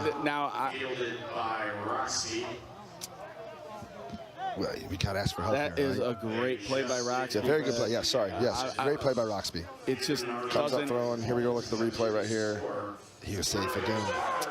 He was safe again. That's twice, man. So again, it's the judgment call thing, right? Yeah. But all right, where's the replay come into play on the judge, like on this, right? Because you're not. Is it a thing that the umpires aren't supposed to look at the replay? But we're showing it on the big screen. I mean, listen, it's in every big sport, right? The problem is that we really don't have the best replay here. Sure. So it's not like the NFL. We're not calling in New York or anything like that. Right? Let me ask you this question, right? Biggest tournament of the year, best complex we play in, best camera crew we have. Very good. Best. Why not use it? I mean. I don't think he peeked over. Maybe he peeked over. If he didn't, he should have. Because, right? But why not use it then? Like, would you be upset using it? No. Would it slow the game down too much? Is that what is? I mean, look, we can look at it right now. See, boom, foot safe. Like, and let's be honest. And let's be honest, right? he's not having a great night, right? Right. What about the guy that goes 0 for 5? He's not having a great night either. Right. I am okay with Mic feedback on. Mic on. So what he's doing there is listening for the ball to hit the glove and watching the base runner's foot, right? It's. I mean, Steve Smith's out there arguing his point, and I mean, listen, I know, right? I know umpires want to get the calls right. Yeah. Right? Maybe he's tired, right? Marshall's from Illinois. I know Marshall. I think he's a great umpire. Agreed. I do too. There's just sometimes it's just not your day, right? And you just move on. Yeah. You know, but that's a tough one. That's a tough pill to swallow for Proton. That puts an out on the board and one less runner on the base. With I think my favorite player from Proton. Brock might be yours. No, Breezy's still my favorite ball player. I like Brock, but Breezy's my favorite. All right, well, you're going to get a text from Jane. Sorry, Jane. Drive to the right center gap. Oh, good run by Honeycutt. Honeycutt loves catching balls on his knees. Oh, it's like he was trying to take a shot Good there. play by Honeycutt. I'm not going to talk about that one. Bring that one up again, but Farron Miller doing a great job shutting down Proton. 13-15, going into the bottom of the third. Dare I say, run rule?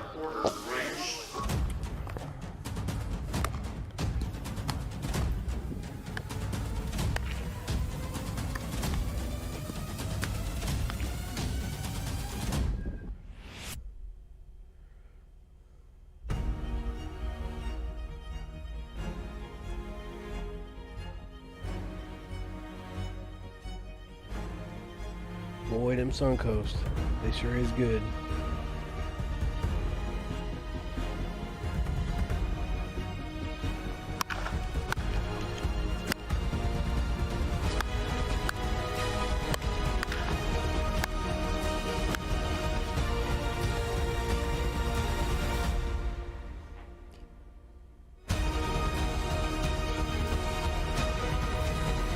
Wait, Suncoast fast pitch?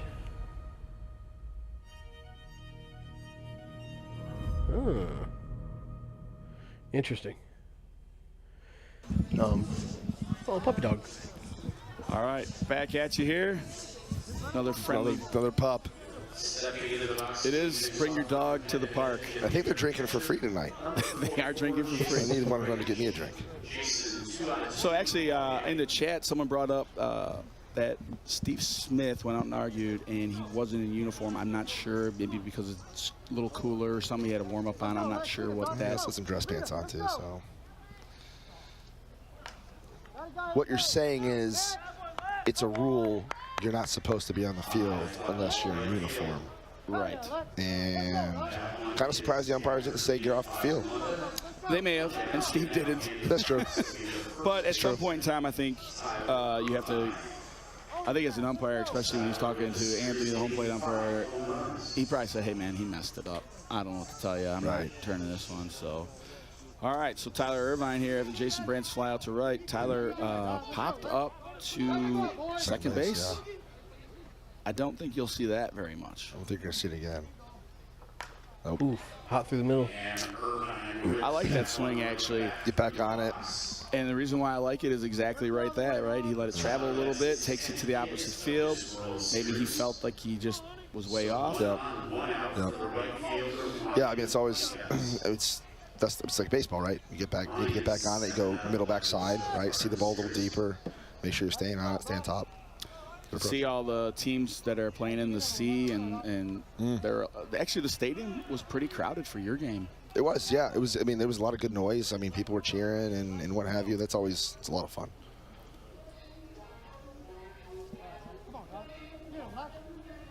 Ryan Honeycutt to the plate. Takes one deep.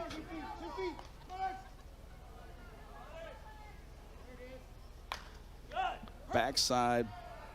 Box going to track into the gap. Not too much. Makes the play. Tyler Irvine will tag up easily at second. So Honey's got plenty of power at both fields, right? But today I would stick to the yanking. Like the ball's not going to left. So as a hitter, right, when you're going opposite field in a place like this even, right, are you taking something off your swing, trying to keep it down, or are you just going hard that way? Versus If I'm him or if I'm me? On you. Okay. For me, I don't try to get caught up in the flags. Like, my perfect swing is a low line drive into one of the gaps or wherever I'm, like 6-hole, where I'm going, right? I'm head high line drive or just over the head. Walking Bolden. Yep. Touch a walk to Mitch. Watch the left field line. He would never go there. Twice. He definitely hasn't done it twice. Yeah. Brock's making his way over. Yep, he's going the over field there. over there. If I'm Chad here, Erickson's in center field, got to move over to left center. I don't love where he is right now, but we'll see what happens. Old school thought is middleman on one side, Yeah. center fielder on the opposite side. There's a lot of times when we're on both sides for my team, and it's just what it is, right? It's a hunch, it's a feeling, it's a play, right? Playing maybe some percentages. He hasn't pulled a ball yet. I would make him. Oh, there he goes, the third time. Did he do it? Oh, he did it. Painted the line. On the line. What a swing. Good night. I wish we could have saw Lindinsky run into second base high stepping. Lord. It is super easy for him right now. Right now, left field is just free for him. I mean, look at this. He paints. Brock is over there, gets a great jump on the ball, and then just realizes no chance. He did me. He did He me better. progressively got closer to the line each swing. Every time. Yeah, that was a good swing. He even says, "Look at that. Yeah, I'm just pretty good, guys. yeah, pretty good." All you can do when you're living that lucky is just smile and move on. Amazing. Logan Rogers, batter. Good cut swing by Logan. He is fully capable of spraying around the field, left, right. Zane Mingus, younger brother look-alike. He does look a little like Zane. Oh, nice play by Breezy up the middle. Wow, what a play. Yeah, what a play to get him out of the inning That's why there. he's my favorite player. Needed that. Protons 2 right now. I'll tell you what. That's a good inning. You forget what Breezy has in that arm, huh? Oh. Yeah, 1 run, why not? Listen, 9 runs is not that bad. What a wow, play. Enjoy this one, man. Up quick, throw. I mean, Logan's fast, too. That's a good play. Good for you, Breeze. Look at Breezy there. We'll see you guys back here in a minute. Let's get this thing rolling, boys. Yeah, Jason, I guess you could say 2 nights in a row. We're just chilling. I think I already said that maybe, didn't I? I don't know. But definitely just chilling tonight. Just kind of popping in when you get a chance. I was watching Sonic play earlier and just kind of kicked it over to the major. I don't know if this is like live streaming on Facebook or anything, anywhere you guys can get it, but I'll leave it pulled up here for a while.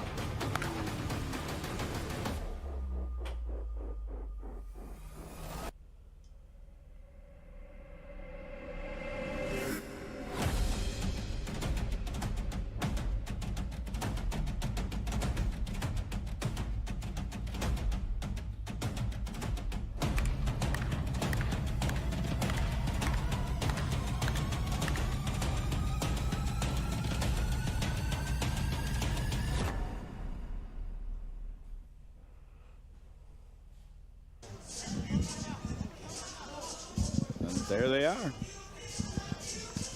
Man's best friend. Looks like he's got a couple friends. Yeah. They're out and about today. Bring them on down. Space Coast Stadium. Got a pup? Bring them down. Free dog biscuits for everybody. All right. Number 30, Tyler Dickens. Looks like Farron's ready to go. Tyler leading us off. See if we can get started for Proton here. Top of the 4th. Ooh, good swing. Great swing. Gonna tail. Can't beat that guy, though. Good jump on the ball. Yep.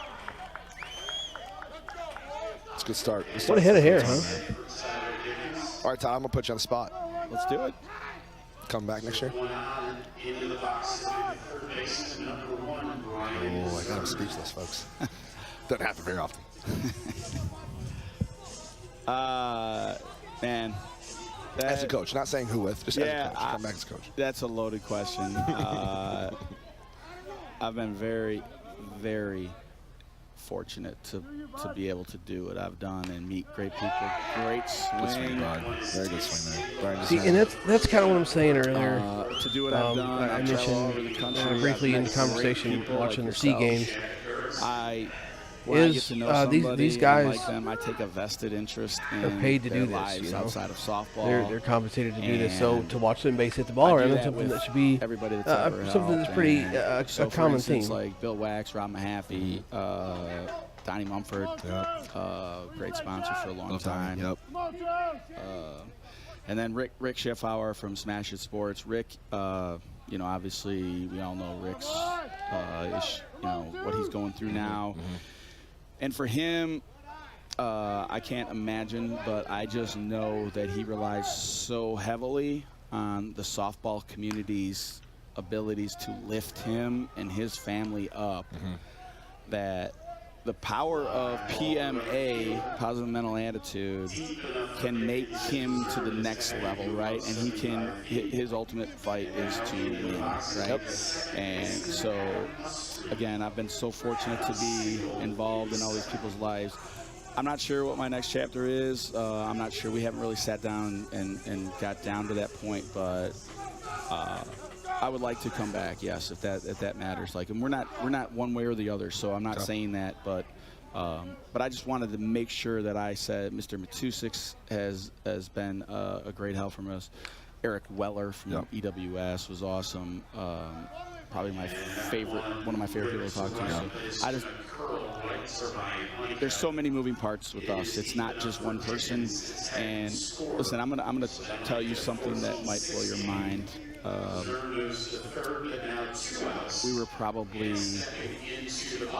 were well under the team from the field budget, and I'm sure their budget, probably by 10 times, or more. So, and I'm proud to do that, and I love it. And I'm grateful. I'm not asking for anything or begging for more. So, but I appreciate that, Josh. You letting me talk about that. Glad to do it.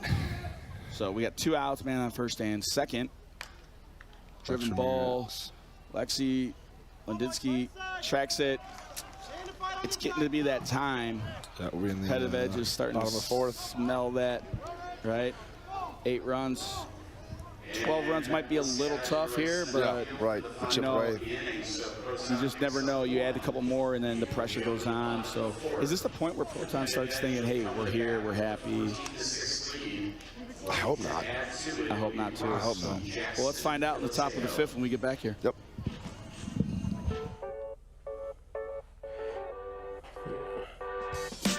So I fully suspected Competitive Edge to make a run here. No surprise at all to see them up on Proton. We'll see how it unfolds. They're going to come in and try and get the sticks going again. I said early in the year, after watching them play a couple of tournaments, me and Brian talk softball almost every day at lunch, and I told him like they could very well mess around and have a hell of a weekend at the major, and no surprise to see them up on Proton here.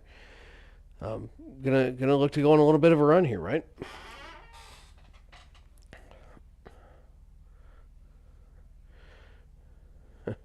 Here we are talking about USSSA Live, and I'm over here refeeding the game for you guys. Whoops.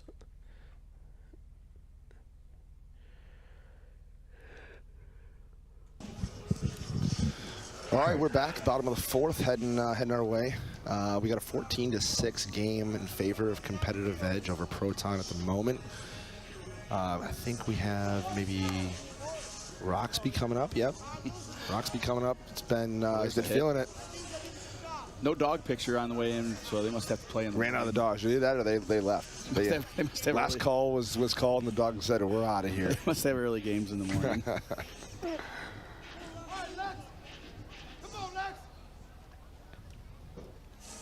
No, Todd, you talk about having a vested interest in players and people and within the game and who you've met and what have you, and I can understand it. And I know from my point of view, I feel like I always have a bond with the guys that I've played with, right? And even if it's 2017 ASA, and that's the only time that you and I have had the chance to play together, be on the same team, right? But But I value that a ton, not only because we won, but just because the time that we got to spend that weekend. And you learn things about players and people when you get to share the field and what have you, right? Correct. It's what it is. Long ball, Mr. Jackson. Oof. Big swing last time. Gotta think he tries to repeat it here, right? Listen, that one was easy. You could miss it and still hit it out, right? You ain't got that home run chain on for nothing. Ooh, backside wow. swing. I don't think that one's gonna work. So maybe. Oh, wow, they had him cheated way over. Admittedly, I don't know much Holy about smokes. him as Yeah. like. Maybe I that's was the just getting ready to say inexperience, that's right? trouble. Maybe that's what they're talking about right now. LC's talking to him over at third base there. He's saying, hey, man, you just hit a ball 400 feet out of here when everybody else is struggling. Go ahead, do it again, right? And maybe that's where some veteran leadership really helps him get to the next spot. Agreed. And I think and probably what happened there is, right, he outside pitch. He's like, all right, I'm going to go with this one to left center. When really, hey, you get 2 strikes. Take it. All right, live to see another pitch. What's the matter? Mike Cornell and I did a game yesterday again. It was a Proton game, and he had a good line. It says, lefty be a lefty, especially in the stadium. Right, exactly. And here we go, right? There's 2 in a row. It's a big inning right there. Love the energy. I love energy. You obviously know that, right? Because energy, enthusiasm can get you through tough spots, but I don't like fake energy. Right? You're either all in. There's none of those guys. I don't want the let's go fake guy. energy. No. I don't want the guy that gets a double down 20 and yells, "Let's go" to the dugout. There's not one of those guys in either of those teams. In either of these teams. Charles Darling rocking the shorts. Look at that. Out on the field. Feel comfortable. High five, good job.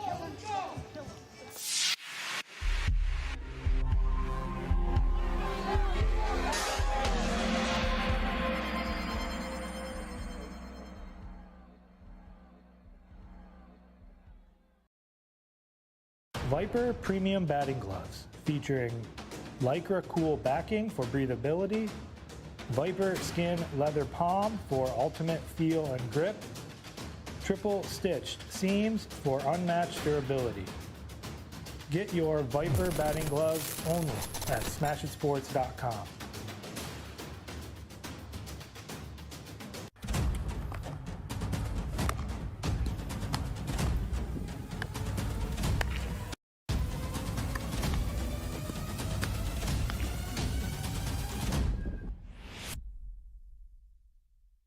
While bats get hotter and hotter, pitchers are left to fend for themselves. Now, the technology that defends batters and catchers is being used to defend softball pitchers. The Viper Pitcher's Helmet by Schutt is the only NOXI-certified pitcher's helmet on the market, making this the safest helmet in the game. Better visibility and protection, Mic feedback comfortable on. fit, Mic on. complete head coverage, 1 year. Jason, I think you're supposed to act like you were a streamer and playing the USSSA. So, yeah, you are exactly right. That's hilarious. For those that don't know what Jason might be talking about there was a guy that, I believe it was a football game, right? He was, no, it was UFC. He was streaming on Twitch, streaming the live fight. Streaming the fight live, and he had the controller in his hands like he was playing the UFC video game, when in reality he's just watching the fight. What a genius. What an absolute genius. And no, the Fantasy Football League is not full, if you wanted in for that. I can't think of something I'd want to do less. Man. I remember Brian Zirkle, a great center fielder like yourself, wore a Fitbit for the first time. And I think he ran like 80 miles or 40 miles at the Duel or something. That's a great. So last year at the Duel, Brad London comes up. It's a fly ball that's short center field. Looks like it's going to drop. Dang. The one ball that Wodinski didn't catch today. So we're playing against, this is the second Duel in Florida last year. We're playing against Smash It. So Ben Dunn is in center field. And the inning's changing, so I'm heading out to center. He's coming in, and he wears his Apple Watch. And so I asked him, I know he tracks how much he runs. I said, where are you at? And I know we had a really good long run in the first tournament, and they had a little shorter one. He said he was at 35 miles. I said, you mean I'm at 40-plus miles on the weekend? I don't like running over 1 mile. So running's different, though, when there's a ball involved. Agreed. Right? Agreed. Running to run is not most people's cup of tea. Chad Mullins. Mullins looking to just hit a ball in the face. Life rule. My wife hates one of my life favorite rule. hitters to watch. Never run over 1 mile at a time. Dude, he never gets cheated. Ooh, dead center. I say that as he flies out to dead center, 385 feet. Listen, the Chad isn't great, but like it takes a special guy to hit it over there. But unfortunately, I think that guy's in the other dugout right maybe now. a little bit better. Watching him hit is cool. He does not give a shit. He hits the ball, beats the ball in the face. Right now. It's impressive to I'm watch. not arguing with that guy. Yeah. We got Big John. Yeah, that's Big John. So I've got this rule about running more than a mile at a time, and she just rolls her eyes at me. She's run a few half marathons and asked me to do so, and I said, yeah, I'll meet you at the finish line with a beer. There's no chance I'm running that Are you thing. the guy with the 0.0 in Yes, your car? I'm 100% that guy. Okay. Yes. Can't do it. All right, Big John here, big spot. 1 out, second and third. Can you guys? Yeah. All right. I like Farron's approach right here. Yep, pitch a little high. I mean, his defense has been playing great. Oof. Ooh, good swing, good catch. So that tells me that Bolden just isn't a hitter, right? We saw him make some couple good plays right in the last game. Big John, same pitch, try to do the same thing. So I got to think that Farron and Bolden talked. Hey, when he comes up again, I'm going to throw him inside. You get to the line. Let's see if we can get him out. And John was a hair later on that, you know. So I've seen Matthew, I was like, what are you talking about? Like, I'm back. I'm here. He's not just a. Had me wondering there for a minute. Body over there. Orange cone with the glove on it. Steve Edwards, big swing here.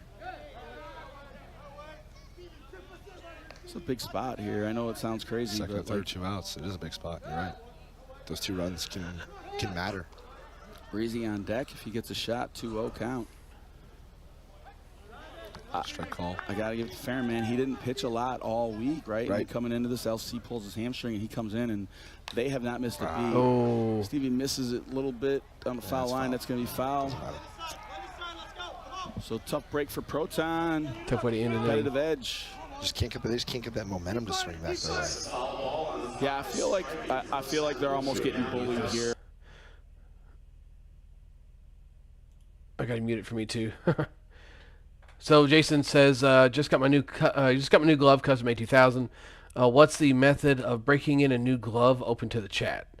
So I don't get too complex when it comes to breaking in a glove. Usually I will give it a good coat of oil, and when I say good, I mean not to the point that it's like not going to soak it anymore and just makes a mess of the glove. But I'm going to lather it up pretty good. Put it near some heat. One of my favorite things to do is get a good coat of oil on it, put a ball in it, I put it in a bag so it's not getting oil all over everything, and then leave it in the car. Like if it's during the summertime, or if it's going to get warm in the car that day, or somewhere you can be around something warm, I'll put it in the car, let it get good and warm, because it really helps get that oil. Oh my. There's the play you were talking about, Eric. I don't know if you're still here.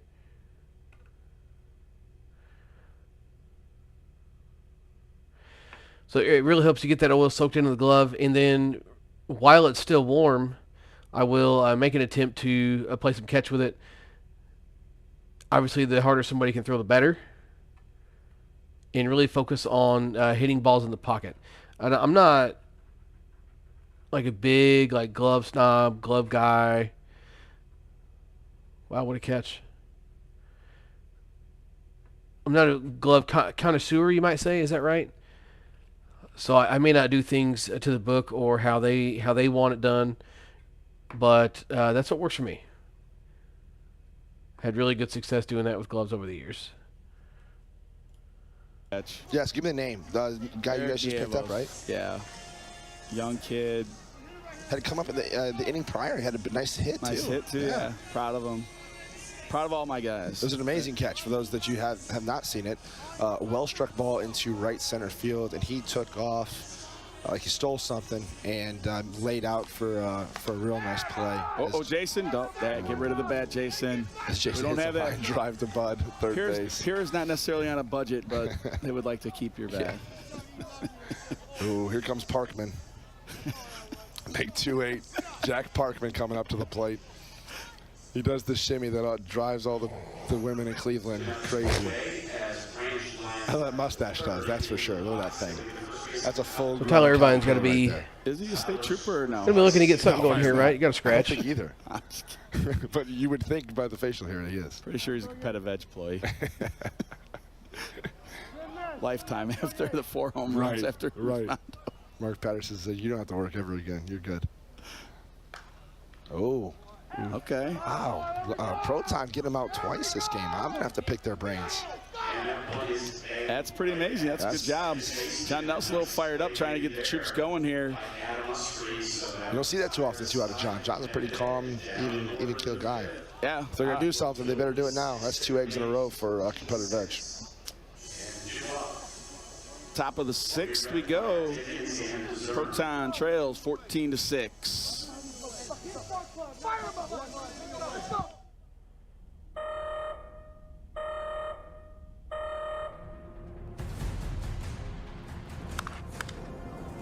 Did not realize that Proton is AA. I thought Proton was major.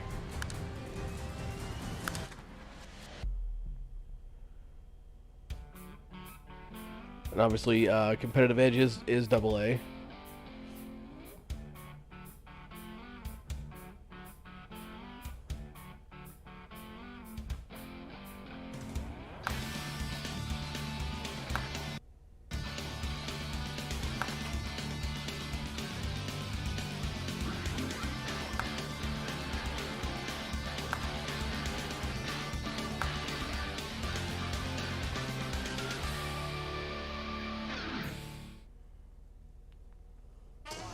So we're back here in the top of the 6th. We've got Proton coming up. Tips said that him and one guy the only way hit the middle left field today. Yeah, I believe that the ball always carries better. Our cameraman KJ is telling us. I don't know if I don't know if you guys can hear me over this feed or not.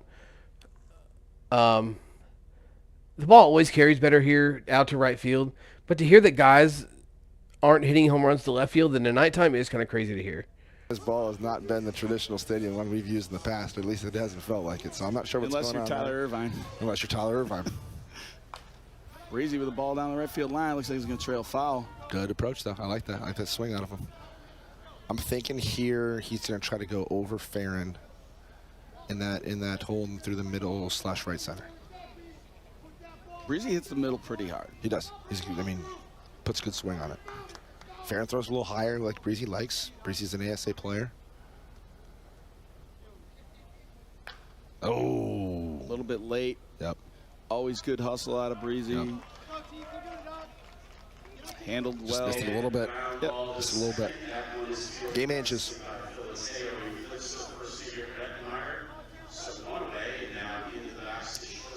This is like a young Scott Hartling. Not sure if that's a good thing or not. He's 8 for 8. It's a great thing. Hartling's 8 for 8. Wow. Okay. Dude showed up to play softball, man. Apparently. All right. Good for him. Good job, Scott.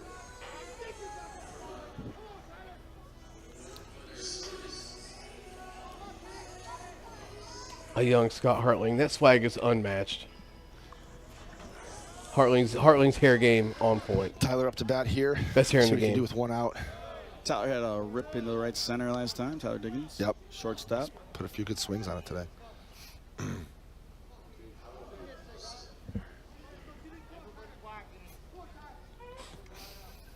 PA guy's getting a little antsy over there. Try the veal. Is this thing on? Ooh, strike call. Oh, Anthony says stay right here, sir. Would you come on back? Anthony, his first conference event. I thought he was going to bang him, man. I know, it was Thought close. he was going to bang him. Farron wanted it. Now he's asking. You're not saying that this is his first conference. No. Yeah. In his first Correct. conference Just event. want to make sure it was clear for everybody. I think they scared him because, you got Todd, blah, blah, blah, right? So I said, listen, Anthony, man, I'm going to give you some advice. For whatever it's worth, I'm like, be yourself, right? don't change for me, don't change for you, don't change for anybody else out here, do yourself. And to his credit, he's done a great job with that, and here he is at the Major World Series. Hard work. Good for him. That's awesome. Yeah. And then you ended the conversation. But remember, we had this conversation, and I'm the one that said that to you, if there's any calls that are 50-50. Hey. Whatever you can do, right? Get the edge. And I'm not saying this happens or doesn't happen, but me in your being a little tougher on them or maybe holding them to a higher standard, if it causes them to have the call go my way because they don't want to deal with it, it is what it is. You definitely can't say it isn't because of it, right? Like, there may be something in the back of their heads on a play call. It's bang, bang, and it goes your way. Listen, I feel like I say this in every conference when we go to the plate. Good swing by Brian Discern there. Great swing. Careful here on the bases. Yep. Okay. Throwing behind. Looks like we're going to be okay. I say this every time. After the meeting's over, I look at the umpires and I tell them all this. I point to our dugout and I go, I expect excellence from them, and I'm expecting excellence out of you. Right?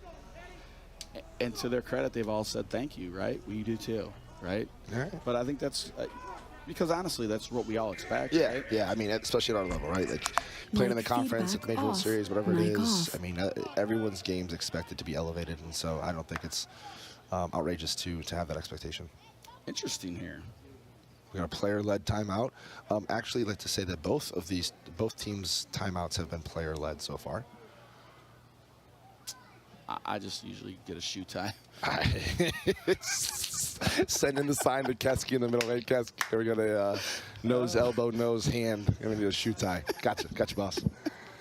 Oh, man. Jeff Kesky is the best. If he hasn't learned by now when the appropriate time is for a shoe tie, he's never going to, but I feel like he just knows. He knows. He knows. Maybe a keywords out there. I think this is a good time to tell the story. So in 2017, when we were playing in our ASA National Championship, we had a great team. And we were playing against Tees 13, which Travis Hausman happened to be playing on at that time, and he was playing for you on Precision in USSSA Conference. Well, this was back when we played that at the end of the season, and Brad Reckart was catching. He looks over to you and he says, Todd, what do you want to play? What do you want to call here? And you said, 54. Brad goes, 54, 54. Travis calls timeout, looks back at Brad, looks over at Todd, says, I know it doesn't mean anything, and I lost it. Maybe giving away a trade secret there, but that was a great, great moment. Nah, I've elevated that game a little bit now. I'll share that with you maybe off camera. But well, listen, so, right, there are times when it does mean something, I'm not going to lie, right? But we also know on our team what they mean and when they're, but there are times when it doesn't mean anything. Yeah, right. So, you know, that's not, and some guys, they're like, what is he saying? Well, I don't care. But you know what, on young guys, and that's who, like, when we played you guys in Indiana, which is the only time that we played you. Oh, well, we played you twice. We played you once in Florida and once in Indiana at the Evansville duel. And when we were playing that game, I did remind the younger guys, like, hey, listen, if you start hearing numbers or random things yelled from the bench in the dugout, they probably don't mean anything. Don't listen to them. Purple hippo. Might be a mashed potatoes yelled out. We might be at a golf course. That's right. Adam Ussery. Good swing by Adam Ussery. Guy's on fire. I think Adam has, he missed first. I was going to say, I think he might have missed first. So, which is fine. Listen, better safe than sorry, right? You never know who's watching. Yes. Especially with. And honestly, and you know what? The Marshall was right there. The umpire was right on it. He probably did see it. Although his eyesight hasn't been best today. His eyesight hasn't been best today. Great. Listen, Adam's here to play, man. Adam's here to win. Yep. And I love that about him. We've got 2 runs crossed, 2 outs in the top of the 6th here. Proton trying to get something started, put a little pressure on competitive edge maybe. So now what's the dynamic with, maybe you don't know, but the Smiths and Proton, is that, did they take over? Is it? The level of which they've come in at, I'm not 100% sure, but I do know that they're heavily invested into the company of Proton. The bat company. The bat company, yes. Okay. And so, nice swing by West Swingers up the middle. I love it when keep guys the inning going. Come in. Yep. And so again, don't state me or quote me as a fact, but I believe the Smith family are now majority owners over there. But it's I think Charles is working with a partnership with them to further the company and whatnot. So most dangerous man. Brock, yep, 83. Wish I knew where that number came from. It's actually right before 82. Let's see, don't go there. No. He's definitely not 83 years old like Branch puts on his jersey, so we can cross that one off the list. I think we're gonna have to cut the rings open to find out old Branches. Ooh, that's over him. Strike call that maybe the team didn't agree with there.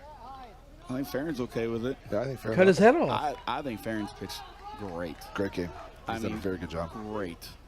Ooh, a little high one there. A little ASA. So that's a good pitch in that cut situation. One down, center field. Mitch makes a what great a catch. layout and catch. What a very freaking nice catch by Mitch Lindesky. Gives me the old Tiger Woods fist pump, too. Yeah. I love that. Fired up. I love that. See, now this. So that's a great pitch right there. Oh, God, I got to sneeze. Hang on.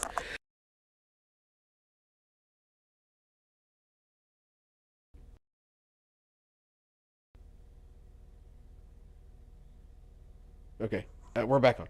So that's a great pitch right there. You cut his head off with one, you get away with it. You've got to look to exploit that look. They did a great job throwing something high after being on the defense for something high, and it looks like it might drop in for a strike. That pitch was probably touching 10 feet. I can't fathom that being called a strike, but that's a great pitch to throw right there. Farron Miller did a good job of making sure that was going to be something that he was going to be uncomfortable enough to look at, that he had to have a thought to swing at it.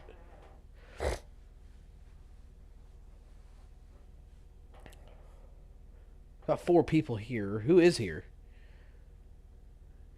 Who is here listening to me aimlessly ramble about softball? I probably am going to check out after this game. I will leave it on if you guys want me to, though.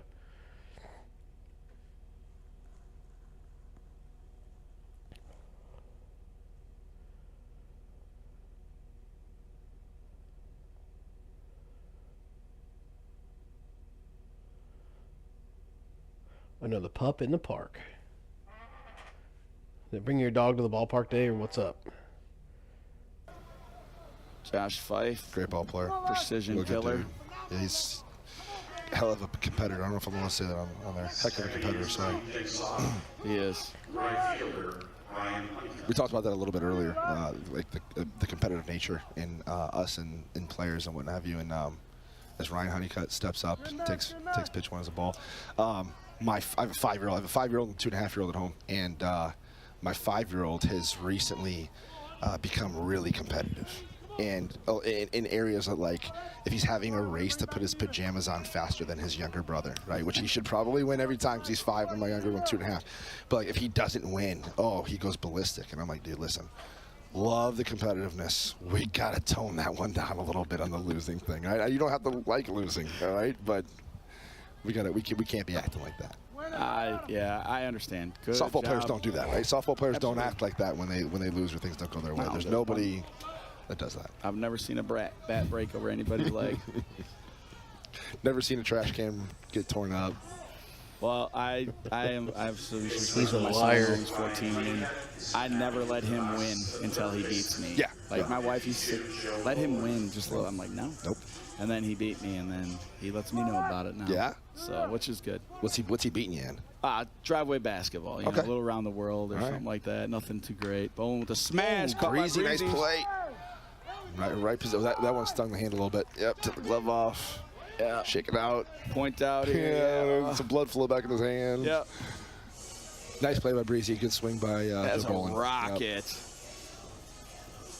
Tell you what, man, the dude is a magician with the glove too, and he's got an absolute cannon.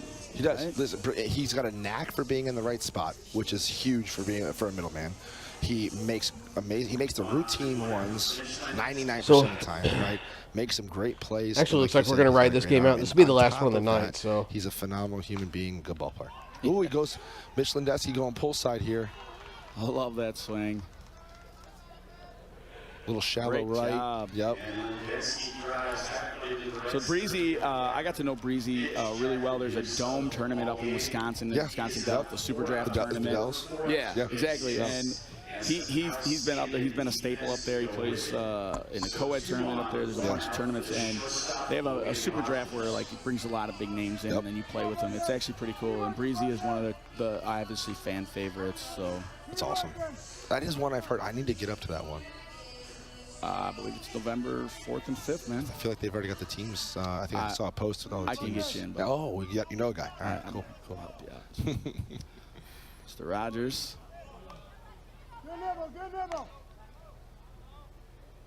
Yeah, Logan Rogers steps up. We got one out. Bottom 6. 14-8 competitive edge. Man in second and third, they are threatening. Ooh, gonna walk. Ooh, close. Just with that right there, right? So as umpires are seeing the batter takes off or takes quick step. Do you think it makes the umpire go, oh, I wanted to call that a strike, but just go because I don't want to deal with it? I hope not, because if I were the umpire, I would absolutely get back to the box, sir. That's a strike. I'll let you know when it's a ball. I'm glad you brought that up. So what's the on-deck circle for? What's on deck for? What? Get loose, get your mind right, get prepared for that bat coming up. Right. What I would say. That's the way I treat it. Okay. These dudes that are up and down the line, Jeff Flood. Jeff, God bless him. I know exactly what you're talking about there. So listen, we can talk about me slowing the game down. We could talk about another timeout by I like that timeout there. I do too. That's where I'm at right there. Uh-oh, puppy love. Oh, the dogs are still here. They haven't gone home. They know we're talking. Ooh, one's not happy. He's not happy. She's not happy. So I know we think this slows the game down, but if we ever do, John, that is a good looking bat. How much time a guy takes? Well, that's the Not Alive Conference Edition. Tap the plate. Go to down the third base line, touch this, praise God, kiss his mom in the bleachers, walk back to the plate, and go on me. Real quick before I talk about this, yes, we've got another Steve Smith sighting on the field in yoga pants and a hoodie. Yoga pants. And I'm just pretty sure he's not supposed to be there. Are those hey dudes? I can't tell from here. Like Anthony's like, man, too high those up. hey dudes, get out of here. Those are definitely Lululemon pants. There's not a doubt in my mind. Lululemon pants. Lexi. He just did. He said, listen, you get them out here, take you to dinner. I'll take you to dinner. I won't pay for it. I'm going to take you there, though. So what were we talking about? Jeff Flood. Listen, it was so Jeff Flood was playing with New Breed in 2016, and we're playing against them in the Major World Series. And as you're hinting at here, right, Jeff Flood had one of the longest pre-at-bat routines you could come up with. And so in 2016, I was leading off for 3rd Street, and I went out of my way to do the entire Jeff Flood routine. And I think I took it all the way down to third base. So tribute. Great story. So I'll touch on that one. Jeff Flood said, I asked him about it, and he's like, well, I did it my first tournament, and it was really good, so I had to finish the rest of the year, right? Good for him. Ex-teammate of mine, Chris Guerin, would get so mad. And he did.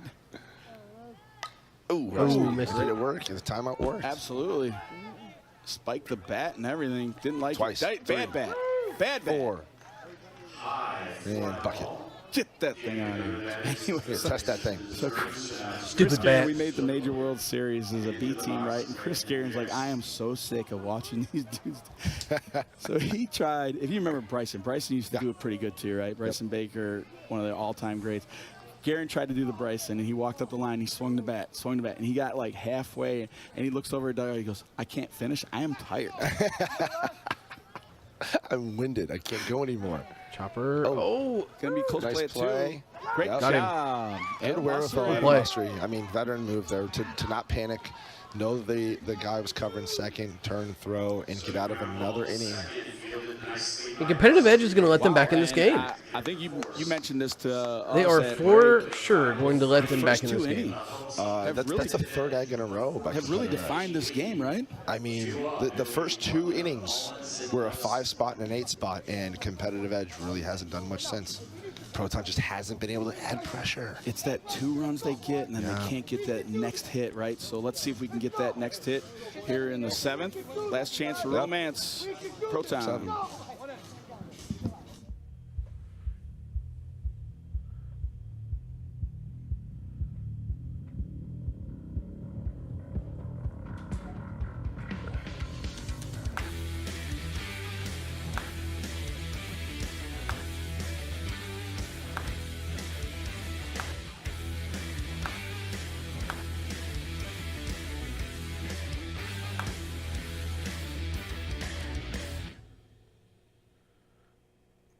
Hey guys, Mark here with Smasher Sports. Hope everyone's enjoying the men's major tournament. Go Smasher Sports teams. Just so everyone knows, we have $99 slow pitch bats going on right now. Select bats only, but tons of deals, 15% off some of the new stuff. Some bats, Mike and KP's at $199, but we have bats right now at $99.99. Go get yours before they sell out. They will sell out this weekend. Hurry over, smashersports.com. That's probably me. And Mason Farmer enters the game in place of Brandon. Oh, we're done with the dogs. Now we've got babies. Babies on camera. Well, there's a lot of babies. They might not that cute of a baby, though. That one's adorable. There's some lucky parents right there. We got a text message. Todd and I got a text message from one of our previous sponsors, Rob Mahaffey. I always say Mahaffey. Is it Mahaffey? Mahaffey. I go Mahaffey. Stud. We go with stud. So he wanted to remind us of a time that I was a little less adult. Good swing by Brett McClure there to start the inning. Jason Brandt's trying to make something happen, running down, backing it up. As we talk about angry moments and guys hitting the bat off the ground or trash cans or what have you, and I may have had some of those moments. There's a Gatorade cooler in Maryville, Tennessee that doesn't like me, and a curb somewhere that's not very happy with me either. You're welcome, Rob. Thanks for bringing that up, buddy.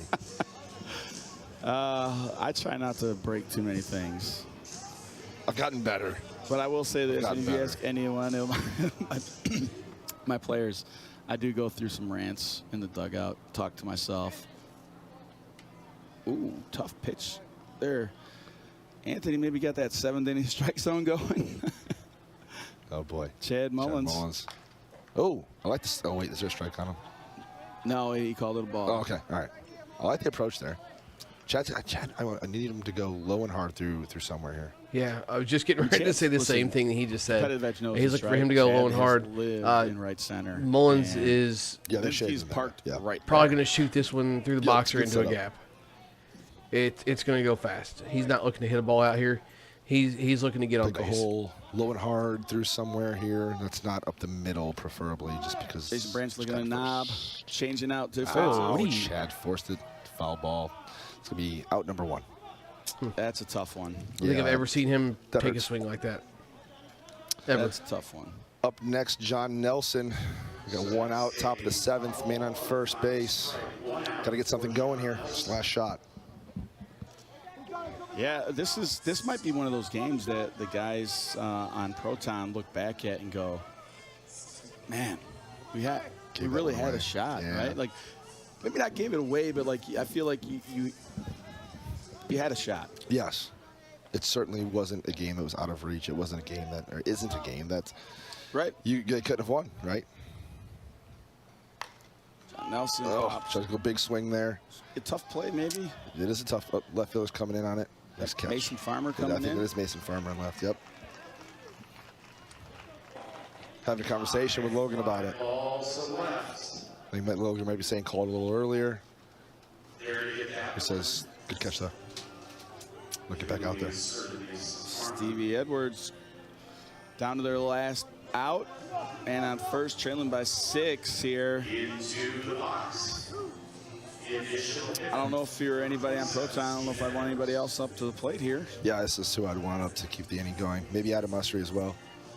Yeah, Adam's been unbelievable. He's been on fire. I would not be surprised if we saw Adam in a different spot in the lineup tomorrow. Yeah, I mean, Adam's been, he's been in Fuego today, and rightfully so, should probably move up. big spots too, right? Yep. Like, and so I have a theory too, right? So if you're betting on my team, yes, do I want to stack it? But like I really believe in the bottom having great hitters too. Like, and because there's so many times when that guy comes up, you know, to win the game like Adam did earlier. Yeah. You know, that's a huge swing for a guy who has tons of experience. Oh, a little step back from Steve Edwards, cutting one down. Oh, Rich can't come up with that one. Bounces away from him. Steve pulls up. Maybe have twisted a little something, hamstring. Yep, hamstring. I think I saw him limping a little bit on his last one. Maybe Steve Smith comes in to run. This got the Steve joggers Smith, on. he's in it. I mean, he's in what would be full something uniform, maybe yoga uniform. Got the joggers on. Came from hot yoga before here. There is, they have to have someone on the bench, right? They may not. Actually, I think they used their only subs. Oh, Lexi's and Lex and Brent. Brent hit. What's his name? The kid led off the inning. Yep, Brett McClure. Yeah. I don't know that they have any subs. You're going to have to limp it out there, Steve. Sorry, bud. Well, let's face it. They're going to have a bunch of hits in the middle so you can go base to base. Yeah. Breezy's got to keep it going. That's the only unfortunate thing, right? You're kind of, if Breezy does hit a hole, he's not able to hustle out a double, keep the next guy out of double play. Breezy, big taxidermy, big hunter. He just started that like last year and a half or so. He's a big trapper. Mountain man. Yes, likes to do the trapping and the taxidermy, yeah. And lately, his Snapchat's turned into a food channel. I know what he eats for dinner almost every night. Yes, recently got married. Bolden, snap her over to second, and that'll do it. Competitive edge. Ball game. Moves on. How do you feel about that, Josh? All right, guys. Thanks for stopping in and hanging out. It's going to be a good team either way. Beacon Hero